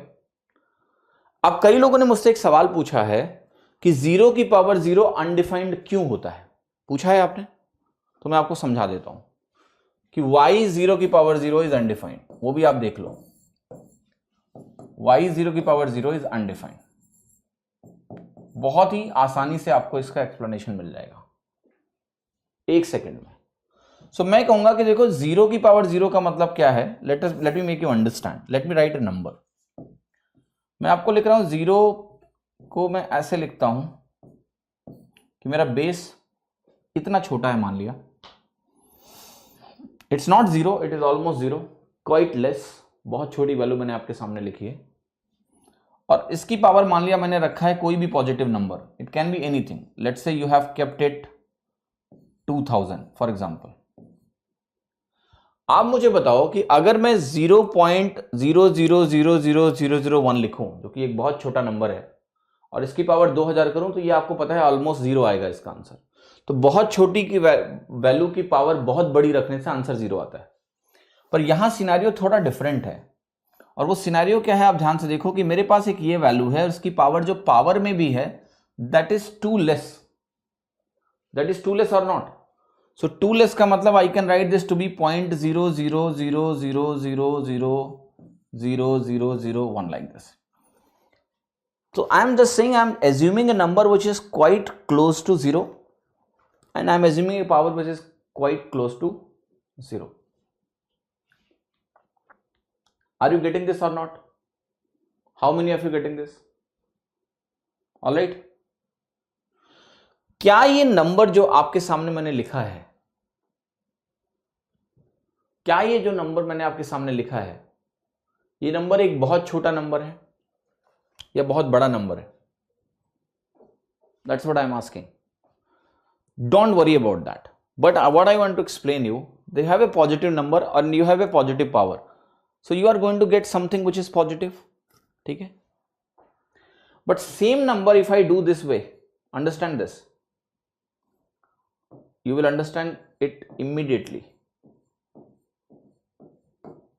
इसकी पावर मैं ये कर देता हूं minus. What I am trying to explain you is this. That जैसे मैंने इसकी पावर को पॉजिटिव रखा और जीरो के करीब रखा, यहां मैंने उसकी पावर को क्या रखा है, नेगेटिव रखा है और जीरो के करीब रखा है. इन दोनों में जो रिलेशन होगा वो उल्टा होगा कि नहीं होगा? यस. सो अगर एक नंबर जीरो की तरफ टेंड करेगा तो ये नंबर इंफिनिटी की तरफ ट्रेंड करेगा. ये इंफिनिटी की तरफ ट्रेंड करेगा तो ये जीरो की तरफ ट्रेंड करेगा, क्योंकि ये एक दूसरे के उल्टा है. ये 1/this हो जाएगा अप्रोक्सीमेटली. सो कहने का मतलब ये होता है कि जो डिफाइंड नंबर्स होते हैं वो होता है कि इसको जब आप 12th में पढ़ते हो तो इसको लिमिट्स के टर्म्स में पढ़ाया जाता है. बेसिकली कोई भी नंबर या एक्सप्रेशन डिफाइंड कब होता है?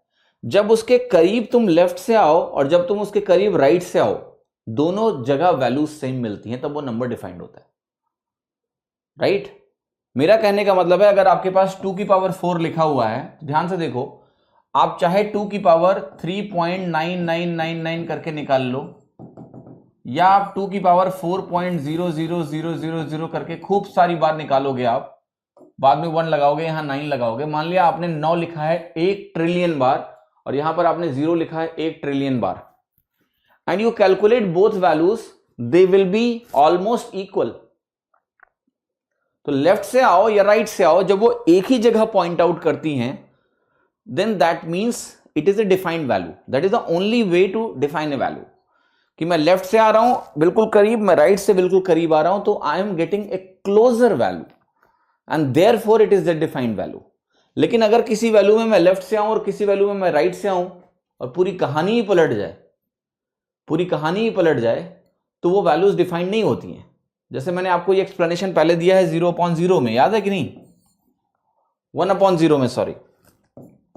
मैंने कहा था अगर तुम राइट से आते हो पॉजिटिव वैल्यू के साइड से तो आपको प्लस इंफिनिटी मिलता है, नेगेटिव साइड से आते हो तो आपको माइनस इंफिनिटी मिलता है.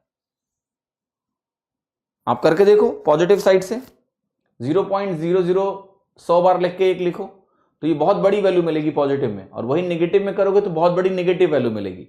तो मतलब पॉजिटिव साइड से अगर हम 0 के करीब आएंगे तो प्लस इंफिनिटी मिलेगा, नेगेटिव साइड से आएंगे तो माइनस इंफिनिटी मिलेगा. दोनों अलग अलग एंड्स हैं. It cannot have a definite value. Clear or not? How many of you are getting this point? Tell me. Yes, 0 की पावर नेगेटिव पावर आपका अनडिफाइंड होगा, क्योंकि जब पॉजिटिव पावर आप लेके घूम रहे हो तो वो आपको 0 दे रहा है, तो नेगेटिव पावर आपको 1/0 देगा ना. तो मैं आपको ये समझाने की कोशिश कर रहा हूं कि अनडिफाइंड फॉर्म को पहचानना जरूरी है. And if you want explanation, it's possible, it's very easy, it's not difficult. ठीक है? बिकॉज आपको बस लॉजिक जानना है कि नंबर्स डिफाइन कैसे होते हैं. Moving to the next point which is now, आपने एक्सपोनेंट देख लिया, अब हमें सर्ड्स को देखना जरूरी है कि सर्ड्स क्या होते हैं, फिर हम सिंप्लीफिकेशन में आगे बढ़ पाएंगे. इसके बगैर तो बढ़ ही नहीं सकते. सर्ड्स देखिए क्या होते हैं. जैसे आपने एक सिंबल देखा होगा ना, ऐसा स्क्वायर रूट ऑफ 2, ये तो सबको पता है. आपने देखा होगा भैया क्यूब रूट ऑफ 3, आपने देखा होगा 4th root of 4, maybe like this,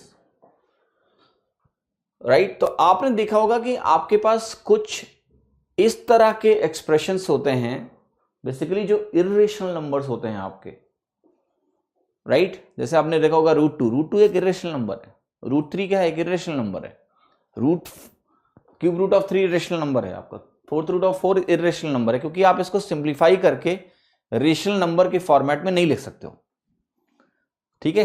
तो इस तरह के एक्सप्रेशन जिसमें हम ये वाला सिंबल यूज करते हैं, इसको हम बोलते हैं सर्ड एक्सप्रेशन। लेकिन इसका लॉजिक क्या है, पहले आपको यह समझना जरूरी है। तो देखो, इसका लॉजिक सिंपल सा ये है कि मान लिया मैं आपके सामने बोलता हूं कि मेरे पास एक कोई नंबर है और वो नंबर ऐसा है कि I have a number which is m x की पावर m, और मैंने कहा ये नंबर मेरा a के बराबर है। व्हाट आई रोट हियर कि x की पावर m क्या है? x को अगर हम m बार मल्टीप्लाई करेंगे तो हमें a मिलेगा, ठीक है? That is simply the meaning of it. So अगर आपसे मैं पूछूं कि मुझे x निकाल के बता दो, तो कहने का मतलब अगर हम इसको कंपेयर करें तुम्हारे जो एक्सपोनेंट है कि base to the power something अगर a के बराबर है तो वो बेस किसके बराबर है, ये निकालने का प्रयास मैं कर रहा हूं। तो आप मुझे बताओ कि आपने कहा कि हमने यहां x को मल्टीप्लाई किया है कितनी बार? m बार। x multiplied m times. x को अगर आपने m बार मल्टीप्लाई किया है तो आपको क्या मिला है? a मिला है, राइट और रॉन्ग? और वो भी a की पावर क्या मिला है आपको? 1 मिला है, क्योंकि a की पावर तो वहां 1 ही लिखा हुआ है ना, साफ साफ, और तो कुछ लिखा नहीं हुआ है। So I want to figure out what my x should be. अब आप बताओ कि आपकी वैल्यू x की पावर m आने वाली है जो कि a के बराबर है। सो आप कहोगे कि मुझे जो x लेना पड़ेगा, ये वाला x बड़ा ध्यान से देखो, यहां a दिखना चाहिए तो मुझे x को a लेना पड़ेगा, और x की पावर में अगर m है तो मुझे देखो यहां m लेना पड़ेगा। अब अगर मैं चाहता हूं कि m इंटू समथिंग मेरा 1 के बराबर आए तो ये कितना होना चाहिए? ये 1/m होना चाहिए कि नहीं होना चाहिए?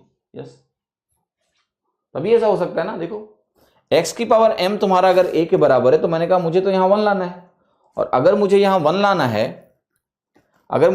लाना है, तो x क्या होना चाहिए? a की पावर 1/m, तभी इन दोनों पावर्स का मल्टीप्लाई होगा और मुझे 1 मिलेगा। तो यहां पर फिर हम इसको बोलते हैं कि तुम्हारा जो x है वो a की पावर 1/m के बराबर होगा। अब अगर मेरा a इस तरह का होगा कि वो बाहर सिंप्लीफाई होके आ जाएगा, दैट्स अ डिफरेंट स्टोरी। तो इसको हम क्या बोलते हैं? अगर x हमारा a की पावर 1/m है तो ऐसे इसको एक्सप्रेस किया जाता है। जैसे मैंने बोला था आपको कि जब आपके पास एक नंबर होगा a की पावर m, तो क्या बोलते हैं उसको? a to the power m, या a मल्टीप्लाइड m टाइम्स। यहां जब भी a की पावर 1/m है तो इसको हम क्या रिप्रेजेंट करते हैं? mth root of a। ये आपका mth रूट है a का। mth रूट का मतलब क्या हुआ? mth रूट का देखो सिंपल सा मतलब ये हुआ, इसको हम ऐसे रिप्रेजेंट करते हैं, यहां पर a डाल देंगे अंदर और यहां पर m लिखेंगे, तो ये रूट का सिंबल है। और अगर ये mth रूट है, a की पावर 1/m है, तो यहां m आएगा mth रूट, और ये वैल्यू आपकी a आएगी। क्लियर हो सभी को? तो जो एक्सपोनेंट है उसी का यूज करके आपका सर्ड बनता है, इसको हम बोलते हैं सर्ड एक्सप्रेशन। बट ये इस पे भी डिपेंडेंट करता है कि a की वैल्यू क्या है। अगर a ऐसा हुआ, जैसे फॉर एग्जांपल मैंने आपके सामने लिखा 16 की पावर 1/2। 16 की पावर 1/2 का सिंपल सा मतलब हुआ, दो तरीके हैं, आप इसको ऐसे भी लिख सकते हो, 4 स्क्वायर की पावर 1/2, तो ये बनेगा 4 की पावर 2 इंटू 1/2, ये हो गया 4 की पावर 1। इंटीजर मिल गया आपको, सर्ड का कोई टर्म ही नहीं बचा। सिंपली इसको आप ऐसे भी लिख सकते थे ना, 16 की पावर 1/2 इज स्क्वायर रूट 2, जिसको हम लिखते नहीं यूजुअली, स्क्वायर रूट में आप ये ना लिखो तो भी चलता है, तो 4 के बराबर हो गया। लेकिन जब ऐसा होगा, लेट्स से मैंने आपको एक एक्सप्रेशन ऐसा दिया और मैंने आपको नंबर दिया कि मेरे पास है 18 की पावर 1/2, बहुत ध्यान से देखना। सो 18 की power 1/2 is what? Square root of 18, ठीक है। अब स्क्वायर रूट ऑफ 18 का मतलब ये होता है कि मैं इसको लिख सकता हूं 3 इंटू 3 इंटू 2। अब देखो जब यहां स्क्वायर रूट होता है तो इसका मतलब होता है ये जो एक पेयर है, जब 3 इंटू 3 का पेयर बनेगा तो ये बाहर 3 आ जाता है। इसका मतलब ये होता है क्योंकि ये बनेगा आपका 3 स्क्वायर। बेसिकली ये वैल्यू तुम्हारी क्या है, ये है 18 की पावर 1/2 है कि नहीं है। अब आप कहोगे 18 को हम लिख सकते हैं 3 स्क्वायर इंटू 2, 3 स्क्वायर इंटू 2 की पावर 1/2।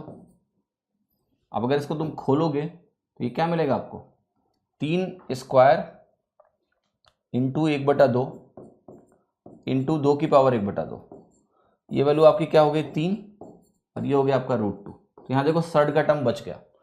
ये तो आपको पता है डायरेक्टली कि यहाँ 3√2 होता है, बट ये मैं प्रोसेस समझा रहा हूं कि कैसे होता है। तो ये जो सर्ड वाले एक्सप्रेशन है ना, इनका मतलब समझना जरूरी है। जैसे मैंने आपके सामने लिखा a जो है, a का क्यूथ रूट किसके बराबर होगा, तो आप कहोगे a की पावर 1/q के बराबर होगा। क्लियर है। क्यूथ रूट का मतलब क्या हो गया, a की पावर 1/q। तो यहां जो सिंबल है ना ऐसे, इसके ऊपर अगर q लिखा है तो ये पावर में 1/q जाएगा। तो एक्सपोनेंट में क्या लिखते हो आप, a की पावर सीधा लिखते हो, यहां पर उसी को रिप्रेजेंट किया है। अगर वो रिवर्स में है तो उसको हम सर्ड एक्सप्रेशन बोल सकते हैं इस तरीके से। अब देखो how this is going to change the entire expression, but before I move into it, right, let us see some of the very interesting thing involving surd. चीजें कहां थोड़ी सी चेंज होने वाली हैं और कहां नहीं होने वाली।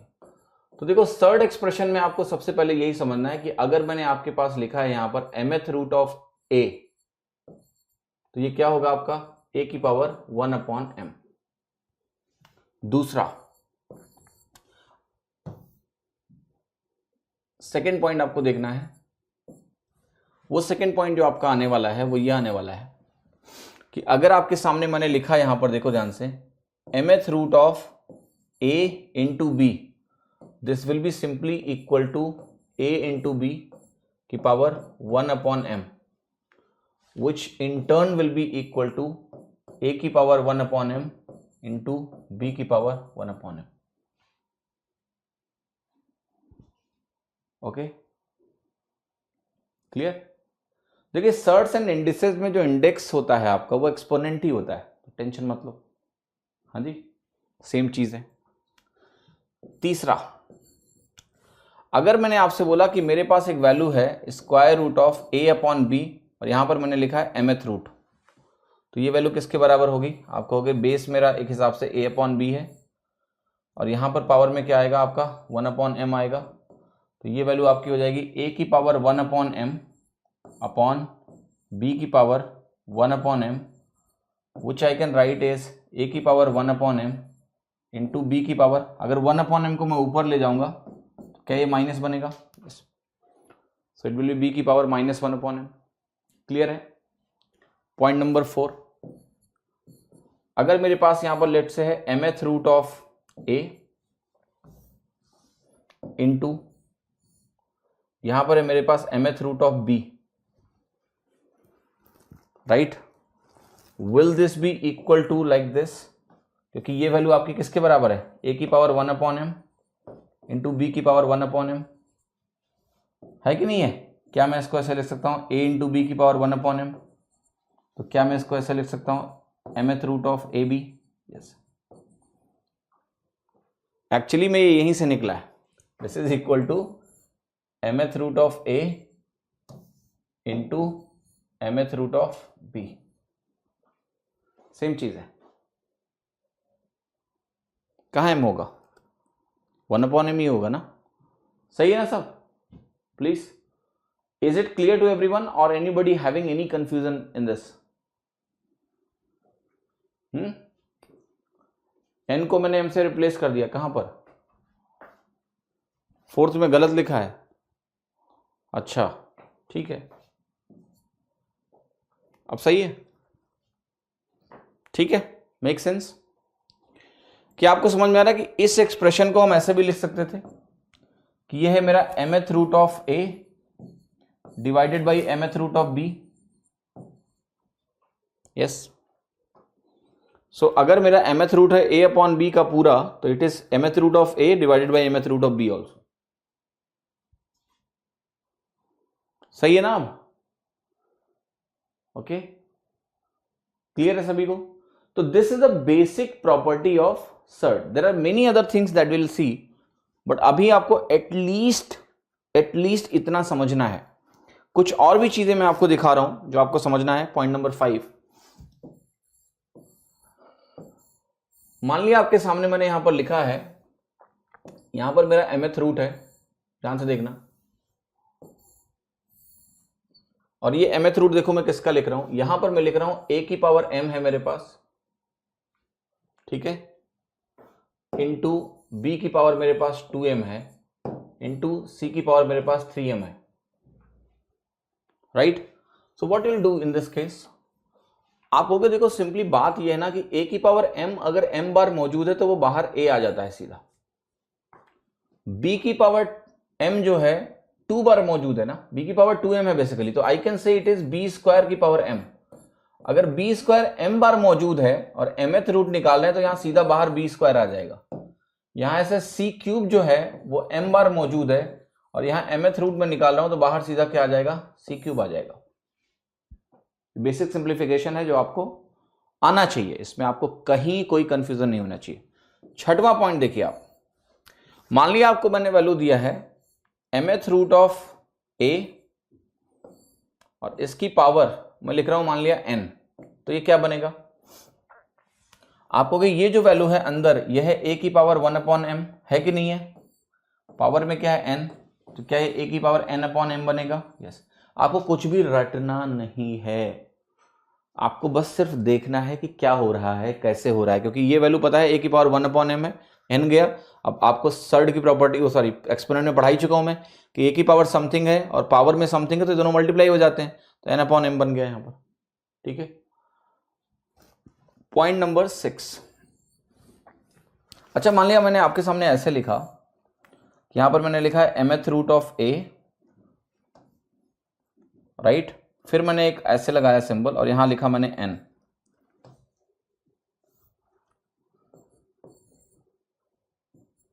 इसका क्या मतलब हुआ, इसका मतलब हुआ कि मुझे nth रूट निकालना है किसका, mth root of a.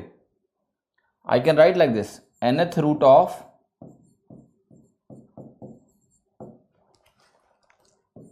mth root of a.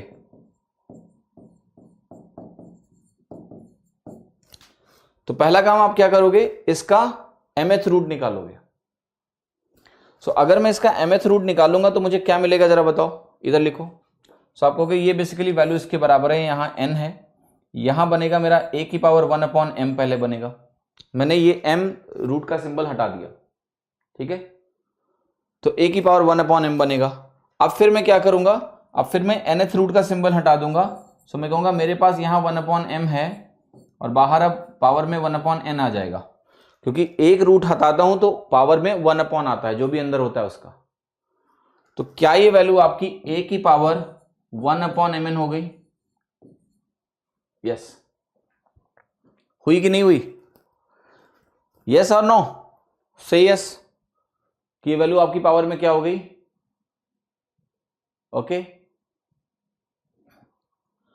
सभी को फाइन समझ में आ रहा है कि नहीं? तो अगर आप एक छोटी सी सिमिलैरिटी देखो कि जब मैंने आपसे कहा था कि मेरे पास a की पावर m है और उसकी पावर n है, तो आपने कहा था देखो a की पावर mn आएगा. सर्ड बिल्कुल उल्टा काम कर रहा है, आपने कहा यहां पर हमने ऐसे किया है, तो ये वैल्यू कह रहा है कि a की पावर 1/mn आएगा. ट्रू और फॉल्स? Perfectly true. ठीक है.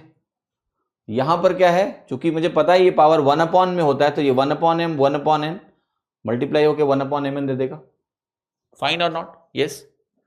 Now I am going to ask you a very simple question that you all need to tell me. Property number 8 आ गया कि अगर मैं आपके सामने लिखता हूं यहां पर n और यहां पर मैं लिखता हूं आपके सामने m और यहां लिखता हूं a और यहां पर तुम्हारे सामने मैं लिखता हूं लेट्स से m और यहां लिखता हूं मैं n और यहां लिखता हूं a, will there be any difference or they will be equal? They are going to be equal, क्योंकि ये वैल्यू आपकी क्या बनेगी, 1/mn बनेगी और यहां पर भी ये वैल्यू आपकी a की पावर 1/, प्रोडक्ट ही लेना है ना 1/ करके, mn बनेगी, दे आर इक्वल। सिमिलरली अगर हम सर्ड में इस चीज को देखते तो कैसे देखते, हम कहते हैं मैं a की पावर m की पावर n लूं या फिर a की पावर n की पावर m लूं, दोनों बराबर थे कि नहीं? यस, यहां भी a की पावर mn बनता और यहां भी a की पावर mn बनता, दोनों इक्वल है कि नहीं? They are same.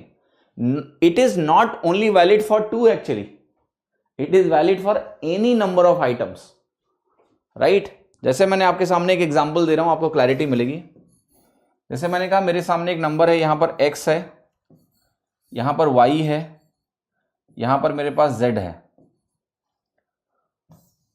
ठीक है, एक मिनट। x रूट अंदर गया मैं, ये हो गया y रूट और ये हो गया मेरा z रूट ऑफ a, ठीक है। ये आपको पता है क्या बनेगा? a की पावर 1 अपॉन, इतनी सारी प्रॉपर्टी कैसे याद रख लेते हो? मुझे कुछ याद नहीं है ना, मैं कुछ रटता नहीं हूं, मैं तो लॉजिक से लिख रहा हूं भैया सब कुछ। ये कैसे तुम्हें लग रहा है कि मुझे याद है? कुछ नहीं याद है मुझे, ये है कि नहीं है? अब आपको बताओ कि कब कब ये संभव होगा, एक्स वाई जेड का प्रोडक्ट मुझे लाना है, तो आप कहोगे बहुत सारी चीजें मैं कर सकता हूं। यहां पर आप कहोगे कि देखो ऐसा है, देखो एक्स वाई जेड का प्रोडक्ट एक्स वाई जेड कब कब आएगा? एक्स वाई जेड कर लो, या वाई एक्स जेड कर लो, या वाई जेड एक्स कर लो, या एक्स जेड वाई कर लो, या जेड एक्स वाई कर लो, या जेड वाई एक्स कर लो, 6 बार आ सकता है। तो आपको पता है इनको किसी भी ऑर्डर में लिखो फर्क नहीं पड़ता, ये बराबर ही आएंगे। जैसे मैंने अगर कहा यहां पर y लिखूंगा, फिर मैं यहां पर x लिखूंगा, फिर मैं यहां पर z लिखूंगा, बराबर होगा कि नहीं होगा? यस। ऐसे ही मैं कहूंगा यहां पर मैं लिखूंगा y, यहां पर मैं लिखूंगा z, यहां पर मैं लिखूंगा x, क्या ये बराबर होगा? यस। ऐसे करके ना तुम ये 6 लिख लो इस तरह से, they will be equal, because ultimately product हो रहा है 1 अपॉन का। सो अगर प्रोडक्ट हो रहा है 1 अपॉन का, अगर ये एक्स वाई जेड तुम्हें यहां दिख रहे हैं और आखिरी टर्म बराबर है, एक्स वाई जेड दिख रहे हैं, मतलब सेम नंबर्स दिख रहे हैं, वो किसी भी ऑर्डर में हो, अगर आखिरी टर्म बराबर है तुम्हारा, तो वो एनीवे प्रोडक्ट में बराबर हो जाएंगे। So I don't care, you just do it. Same चीज आपकी इंडिसेस में भी ट्रू है। आपने कहा ए की पावर एक्स लेंगे, पावर वाई लेंगे और पावर जेड लेंगे, लेट्स से, तो यहां भी अल्टीमेटली प्रोडक्ट होना है सबका। सो ए की पावर एक्स की पावर वाई की पावर जेड जो होता है अल्टीमेटली वो बनेगा ए की पावर एक्स वाई जेड। अब ये आप ऐसे भी लिख सकते थे कि ए की पावर वाई पहले लिखेंगे, फिर हम एक्स लगाएंगे, फिर हम जेड लगाएंगे। You take any order, it is going to be equal. Base अगर सेम है और यहां पावर्स में और यहां सर्ड की जो ये वैल्यूज आपको दी हैं, if they are equal, they are going to be equal always. Okay. Rohit Kumar एप्ट्रिक्स, 9:30 बजे से पहले कोई भी बकवास नहीं करनी है। आपकी जेन्युइन क्वेरी भी बकवास समझी जाती है अगर वो क्लास से रिलेटेड नहीं है तो। 9:30 बजा है क्या? अभी नहीं बजा ना? 9:30 बजे के बाद देना, आपको गालियां सुन लूंगा मैं, अभी नहीं।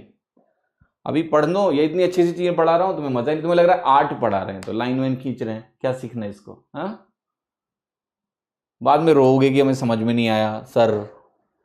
ऐसे काम मत करो। क्लियर है कि नहीं? ये चीज सभी को समझ में आ रही है थोड़ी थोड़ी करके? Fine, make sense. अब जरा ध्यान से देखो पॉइंट नंबर 9, इसका क्या फायदा होगा? इसका फायदा देखो ये होगा अब कि अगर मैं तुम्हारे सामने एक नंबर लिख रहा हूं, लेट्स से रूट ऑफ ए, यहां पर लिखा मैंने, या ऐसे लिखो, मैंने यहां पर लिखा है तुम्हारे सामने 2 की पावर 36, ध्यान से देखना। ओके। फिर मैंने कहा पहले क्यूब रूट निकालो, फिर मैंने कहा फिर से क्यूब रूट निकालो, फिर मैंने कहा फिर से क्या करो ना, ये निकालो। 2 की पावर 36 है, ऐसे करना है। सो आपको मालूम है कि यहां 2 की पावर 36 लिखा जाएगा और ऊपर क्या आएगा 1 अपॉन में ये सारी वैल्यूज गुणा होने वाली हैं। 3 तरीका 9 दूनी 18 बनेगा कि नहीं बनेगा? और ये वैल्यू क्या हो जाएगी फिर 2 की पावर 36 इंटू 1/18, 2 की पावर 2 बन गया, कितना आ गया? 4 आ गया।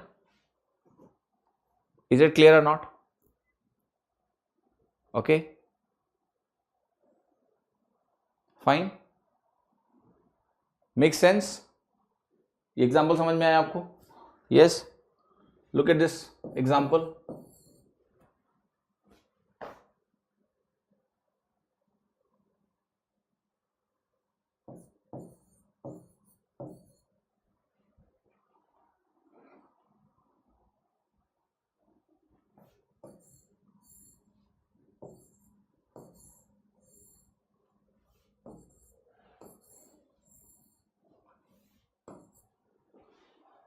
$1296, उसका आपको निकालना है square root, then cube root, then fourth root.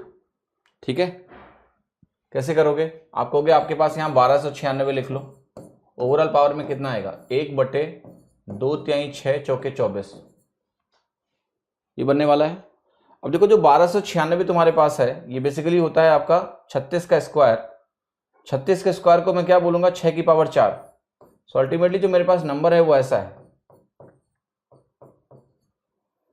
तो this value will turn out to be 6 की पावर, ये 4 से 4 कटेगा और ये बनेगा 1/6. That's your answer. यानी मैं कह सकता हूं ये वैल्यू जो बचेगी मेरे पास 6√6 बचेगी. क्लियर है? ओके. रोहित कुमार अभी भी नहीं बोल रहे हैं आपको. 9:30 बजे का मतलब ये नहीं होता कि 9:30 बजे बजते ही आप विद्रोह खड़ा कर दो. जब डिस्कशन खत्म हो जाएगा उसके बाद. प्लीज. सीखने आते हो या खाली बस यहां पर ये बताने आते हो कि आप ऐप से खुश नहीं हो? वो समस्या मैं समझता हूं कि गंभीर समस्या होगी, कुछ दिक्कत होगी, पर जब सीखते समय ये बात करते हो तो बुरा लगता है. Because I cannot do anything when I am discussing the question. I can only do after the class is over.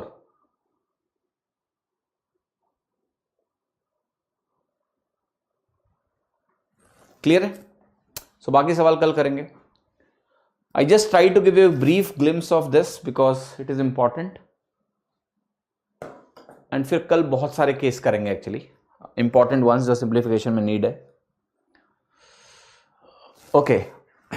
Coming next. Okay, 3 चीजें हैं. देखिए, अगर आपको कोई भी सपोर्ट रिलेटेड प्रॉब्लम है तो एक मैंने आपको बोला है कि info@examo.com पर आप कंप्लेन कर सकते हो. एक टिकट नंबर आएगा उसके बाद, और अगर आपका टिकट रिजॉल्व नहीं हुआ है 24 घंटे में, कोई कांटेक्ट आपसे नहीं किया गया है, आपसे कुछ नहीं बताया गया है, तो आप मुझे अपना टिकट नंबर क्लास के बाद बता सकते हैं. ठीक है, समझ में आई मेरी बात की नहीं?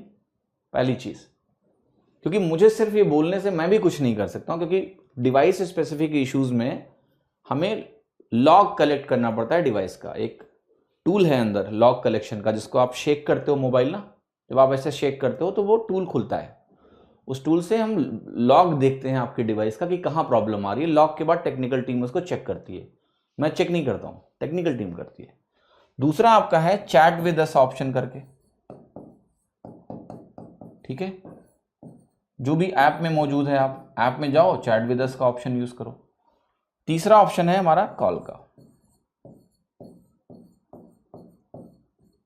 सो अब मैं बताता हूं आपको करना क्या है. पहला काम आपको यह करना है श्रीमान जी, जो भी थे, नाम भूल गया हूं, आप यहां पर एक टिकट रेस कर दो. मुझे वो टिकट नंबर बताओगे तब मैं टीम से पूछ पाऊंगा कि यार इसका टिकट 24 घंटे हो गए, आपने कांटेक्ट क्यों नहीं किया.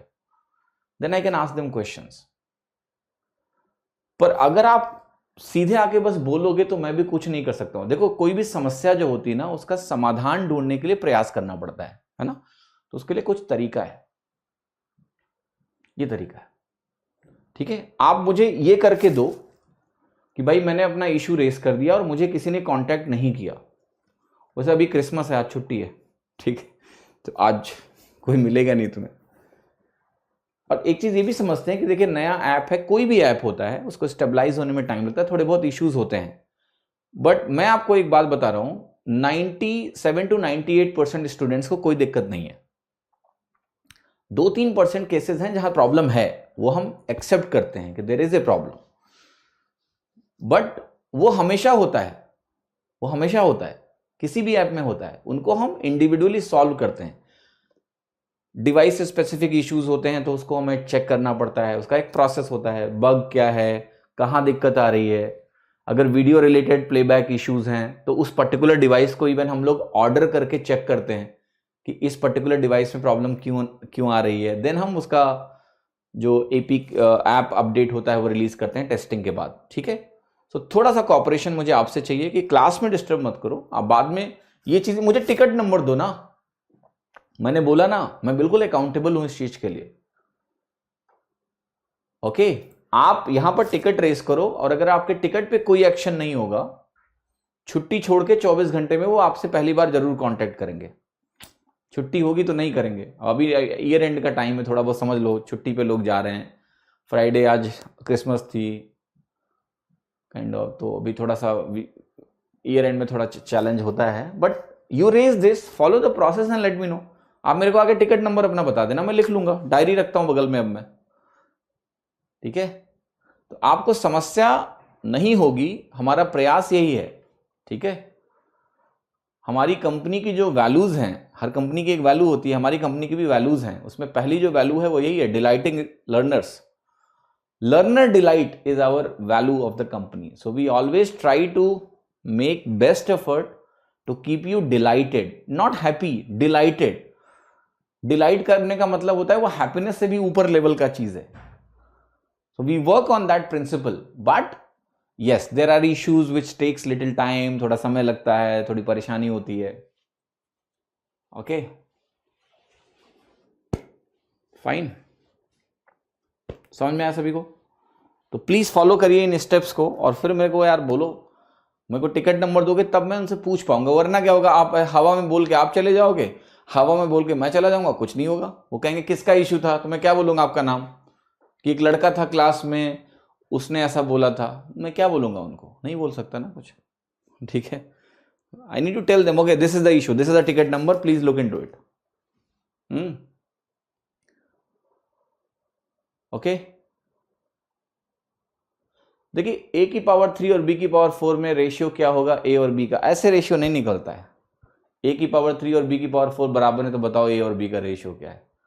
कुछ सवाल करोगे तो समझ जाओगे। ओके, कल क्लास होगी कि नहीं होगी, आ जाओ, मुझे कोई दिक्कत नहीं। कल मेरा कोई काम तो नहीं है, सैटरडे नहीं होगी कल।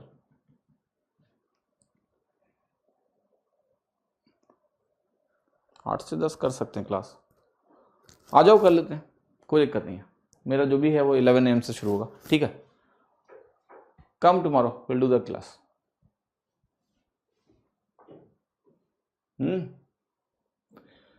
देखिए Krishna, do not worry about the validity part. Those who extend took 6 month validity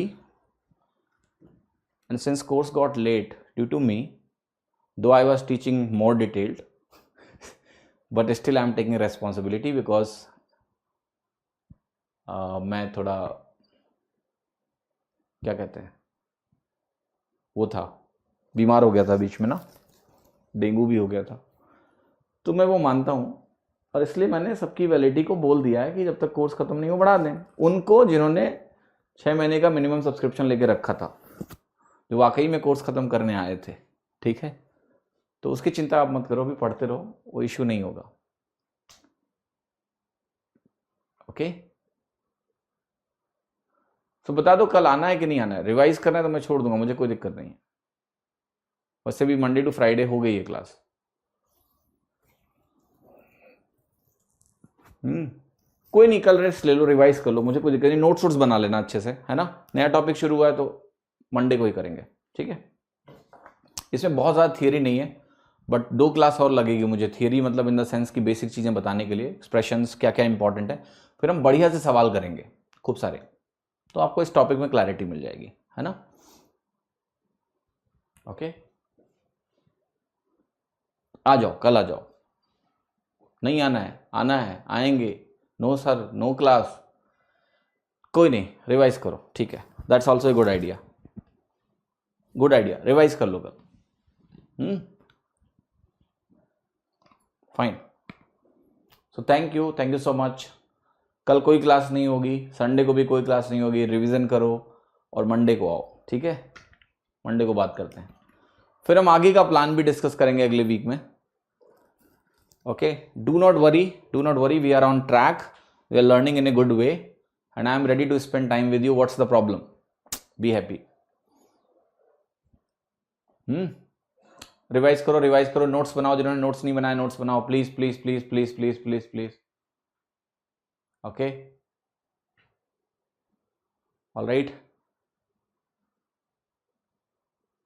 दिमाग सैचुरेट हो जाता है, फिर रिलैक्स करने में बहुत टाइम निकल जाता है. तो दिमाग, ये कौन सा रिलैक्सेशन है तुम्हारा? और सैचुरेशन कहां आता है? देखो, again understand this problem. You need relaxation, right? That's very important, because if you will not relax, you will not function to the optimum level. So do not get fed up. Give yourself relaxation. It's important. मैं तो बार बार बोलता हूँ कि ये हफ्ते में एक दिन में कम पढ़ा करो, मत पढ़ा करो. That's okay. थोड़ा सा पढ़ा 2-3 घंटे, फिर रेस्ट ले लिया, उस दिन रिलैक्स कर लिया. बट मुझे नहीं लगता है कि आपका सैचुरेशन इसकी वजह से हो रहा है कि आप ज़्यादा पढ़ रहे हो.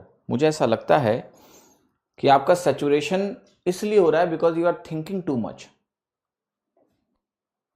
Your mind is constantly thinking this और that and you are more worried. That may be the reason of saturation. So even when you rest, you cannot rest. If you are not calm, you are not composed, you cannot rest. Can you? No. And during preparation, I don't think there will be saturation coming up so early. No, अभी तो exam 5 महीना late है यार. अभी कहां से saturation आ जाएगा तुम्हारे पास? अभी तो सीखने का है. तो एक तो अपना ऑब्जेक्टिव चेंज कर दो, राइट?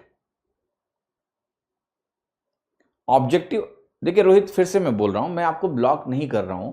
मैं आपके सामने हाथ जोड़कर एक विनती कर रहा हूं कि आप ये कर लो. आप करके मुझे टिकट नंबर दे देना महाराज, प्लीज.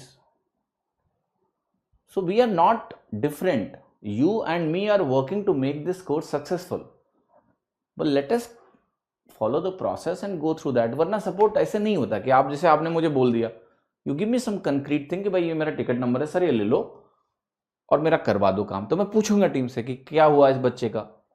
तुम्हें ब्लॉक करने का मेरा कोई इरादा नहीं है, बट जब क्लास चल रही है उस बीच में आप दूसरों को डिस्टर्ब कर रहे हो, मुझे डिस्टर्ब कर रहे हो, वो गलत है. एनीवे, मैं जहां था वहां जाऊं. सो मैं ये समझा रहा हूं कि देखो, ऐसा है कि first you change your objective of learning. Your objective of learning is every day to crack the exam. That's the big problem. you are not passionate to learn. If your objective of learning every day is just to crack the exam, it's a very hard working process for you. है कि नहीं है? बहुत hard working process होगा आपके लिए. लेकिन अगर आप इस प्रोसेस को एंजॉय भी करने लगो कि यार मैं मैथ्स को इतना अच्छे से सीख रहा हूं, ठीक है, मैं नई चीज सीख रहा हूं, मैं इंग्लिश सीख रहा हूं तो मेरी वोकैबुलरी अच्छी हो रही है, मेरी रीडिंग हैबिट अच्छी हो रही है, मैं अगर जनरल अवेयरनेस पढ़ रहा हूं तो मेरे को देश दुनिया के बारे में कुछ पता चल रहा है.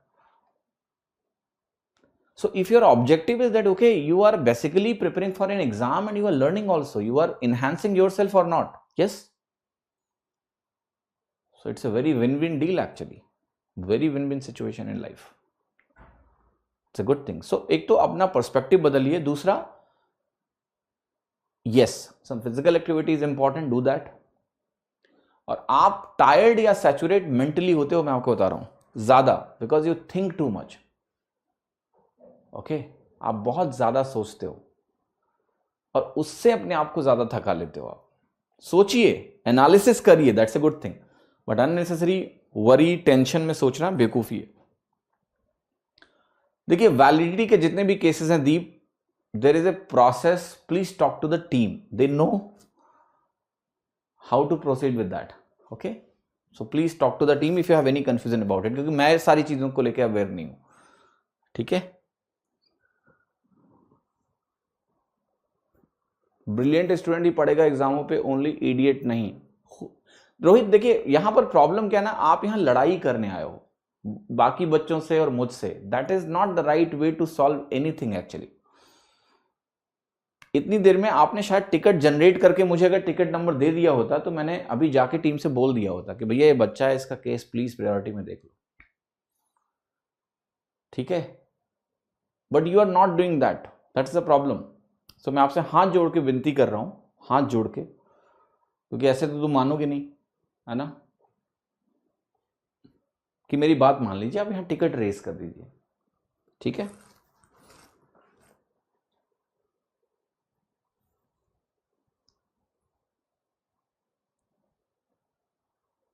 राम, मैंने बोला आप टीम से बात करिए, right, they will tell you, don't worry. I have given them instructions because batch has been delayed from my side. So those who took 6-month validity should not suffer. They came here to complete the batch. So let them complete without extra fee for 6-month people. Okay. So you can talk to them. They will do the needful. Fine.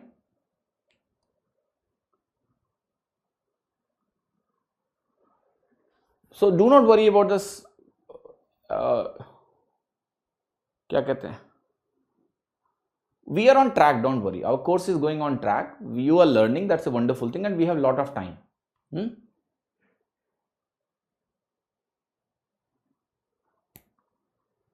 सैकत, आपकी भाषा मुझे पसंद नहीं आई, ठीक है, but anyway understand how much extra time we are giving to the 6-month people, because we committed that we will complete the course in 6 months, right? We could not. So we are giving them time because that's the right thing to do. 1 year people have sufficient validity right now. So अभी आप शांत रहिए, ठीक है, बाद में बात करेंगे आपके बारे में, ठीक है। So because somebody else is getting little benefit because of my fault, you should not envy them, at least right now, है ना।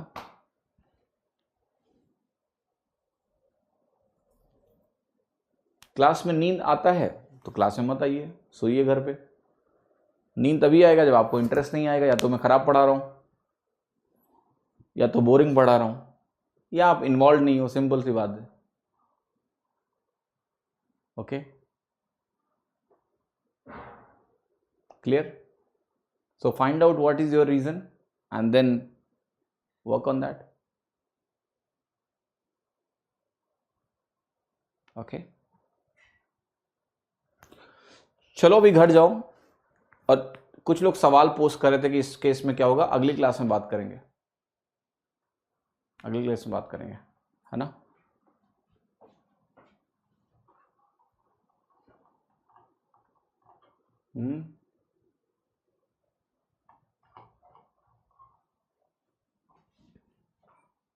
ऑलराइट, चले निकलूं? स्नान नहीं करता इसलिए नींद आती, तो कर लो जब तुम्हें पता है। अच्छा, वो आप सजेस्ट कर रहे हो उनको, अच्छी बात है।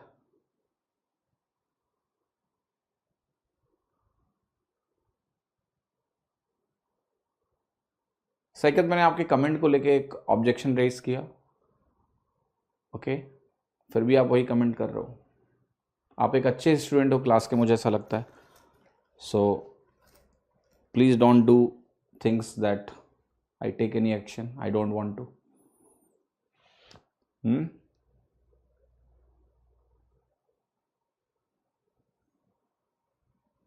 Clear? Look, the videos are not asset. If you are maintaining the notes, I tell you, do not ever watch a video twice. Okay? Don't ever watch a video twice. You just make your notes, revise your notes. So those who are having 1 year validity, maintain your notes. Your course will be over. You will have notes. Why do you want to see me again and again? There are some people who get bored and sleep in the class. I'm not Ranveer Singh, ना, कि तुम्हें मुझे देख के बार बार मजा आएगा। Obviously नहीं आएगा, मैं कोई एक्टर थोड़े ना हूं। So why do you want to see me again and again? Okay, so let's not talk about something which is very far. Let that time come. We'll find some way for you also.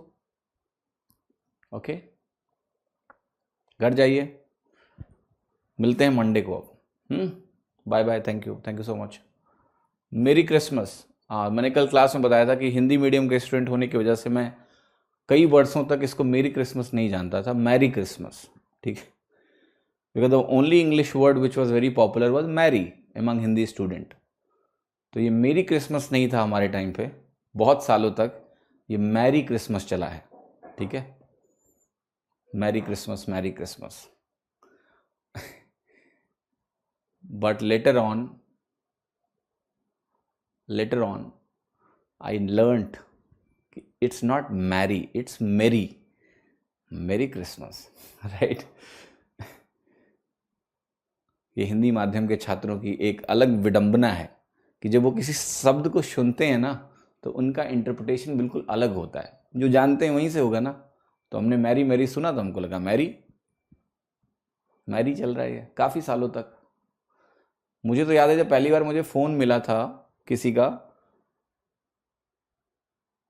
तो Christmas, उन्होंने कहा कि मेरे को Christmas wish करना है किसी को, तो मैंने मैरी क्रिसमस लिखवाया उनको। मैंने कहा लिख के भेजो। ओके, बट अभी तो फिर भी आई थिंक ज़्यादा सही चीज़ें हैं, यूट्यूब है, इंटरनेट है इतना बढ़िया, तो वहाँ पर ना आपको चीज़ें पता चल जाती हैं ज़्यादा जल्दी। उतना इन्फॉर्मेशन गैप नहीं जितना पहले था, पहले इन्फॉर्मेशन गैप बहुत ज़्यादा था। केक खाएंगे क्या? देखिए मैं आपको प्रैक्टिकली बताऊं ना, मैं बहुत कम चीज़ों को सेलिब्रेट करता हूँ लाइक दिस की,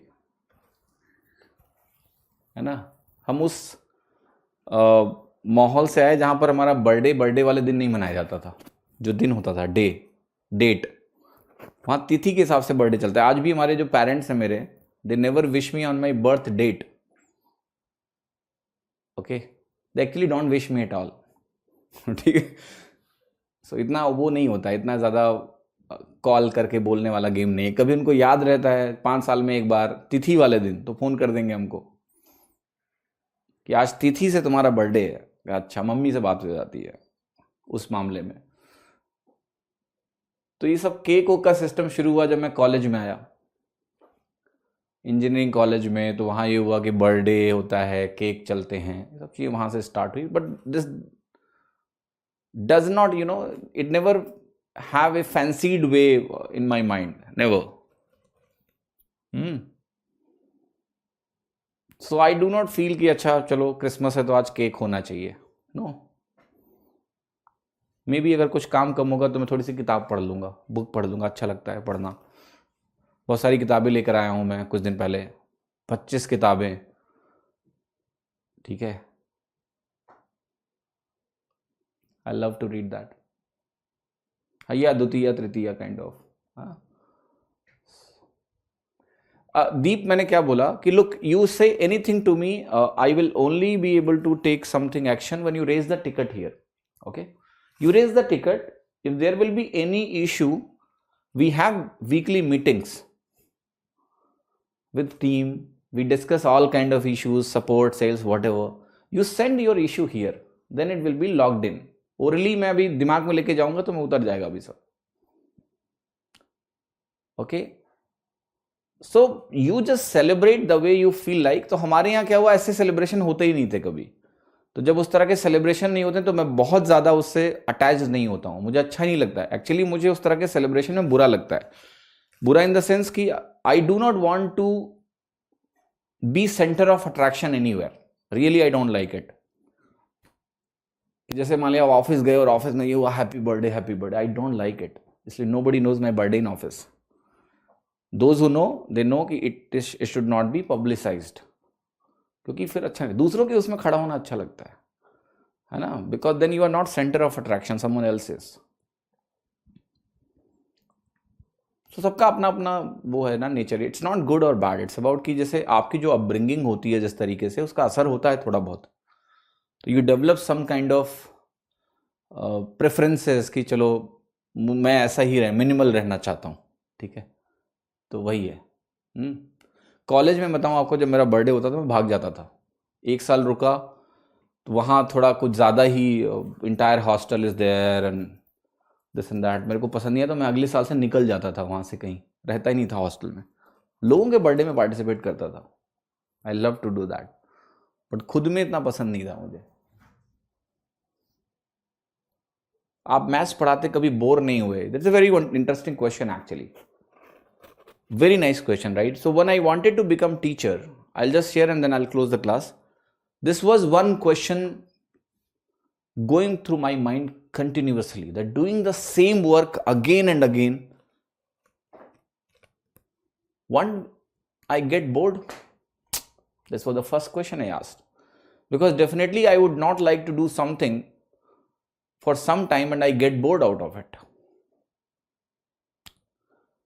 Okay, so what I did is that I never put myself into one activity. If you look at many teachers, they teach 12 hours a day, 14 hours a day, especially in offline coachings. 14 से 16 घंटे वो रोज पढ़ाते हैं. I have never taught in that routine because I knew, because if I'll go to that scale, I'll get bored. Any good thing you cannot do throughout the day, and if you do it every day, 12 hours, it's not going to work, na? So I never taught for 12 hours a day, except for 1 or 2 months when it was required. So I do a lot of activities. I don't only teach, I do a lot of activities. So, and yeah, the day I'll get bored, I'll leave teaching, because there is no point wasting your life in something which is making you bored. So I'll take a step back, I'll keep some more teachers in front and I'll go back, do something else. All right. So again, I'm saying it is not a matter of life and death for me.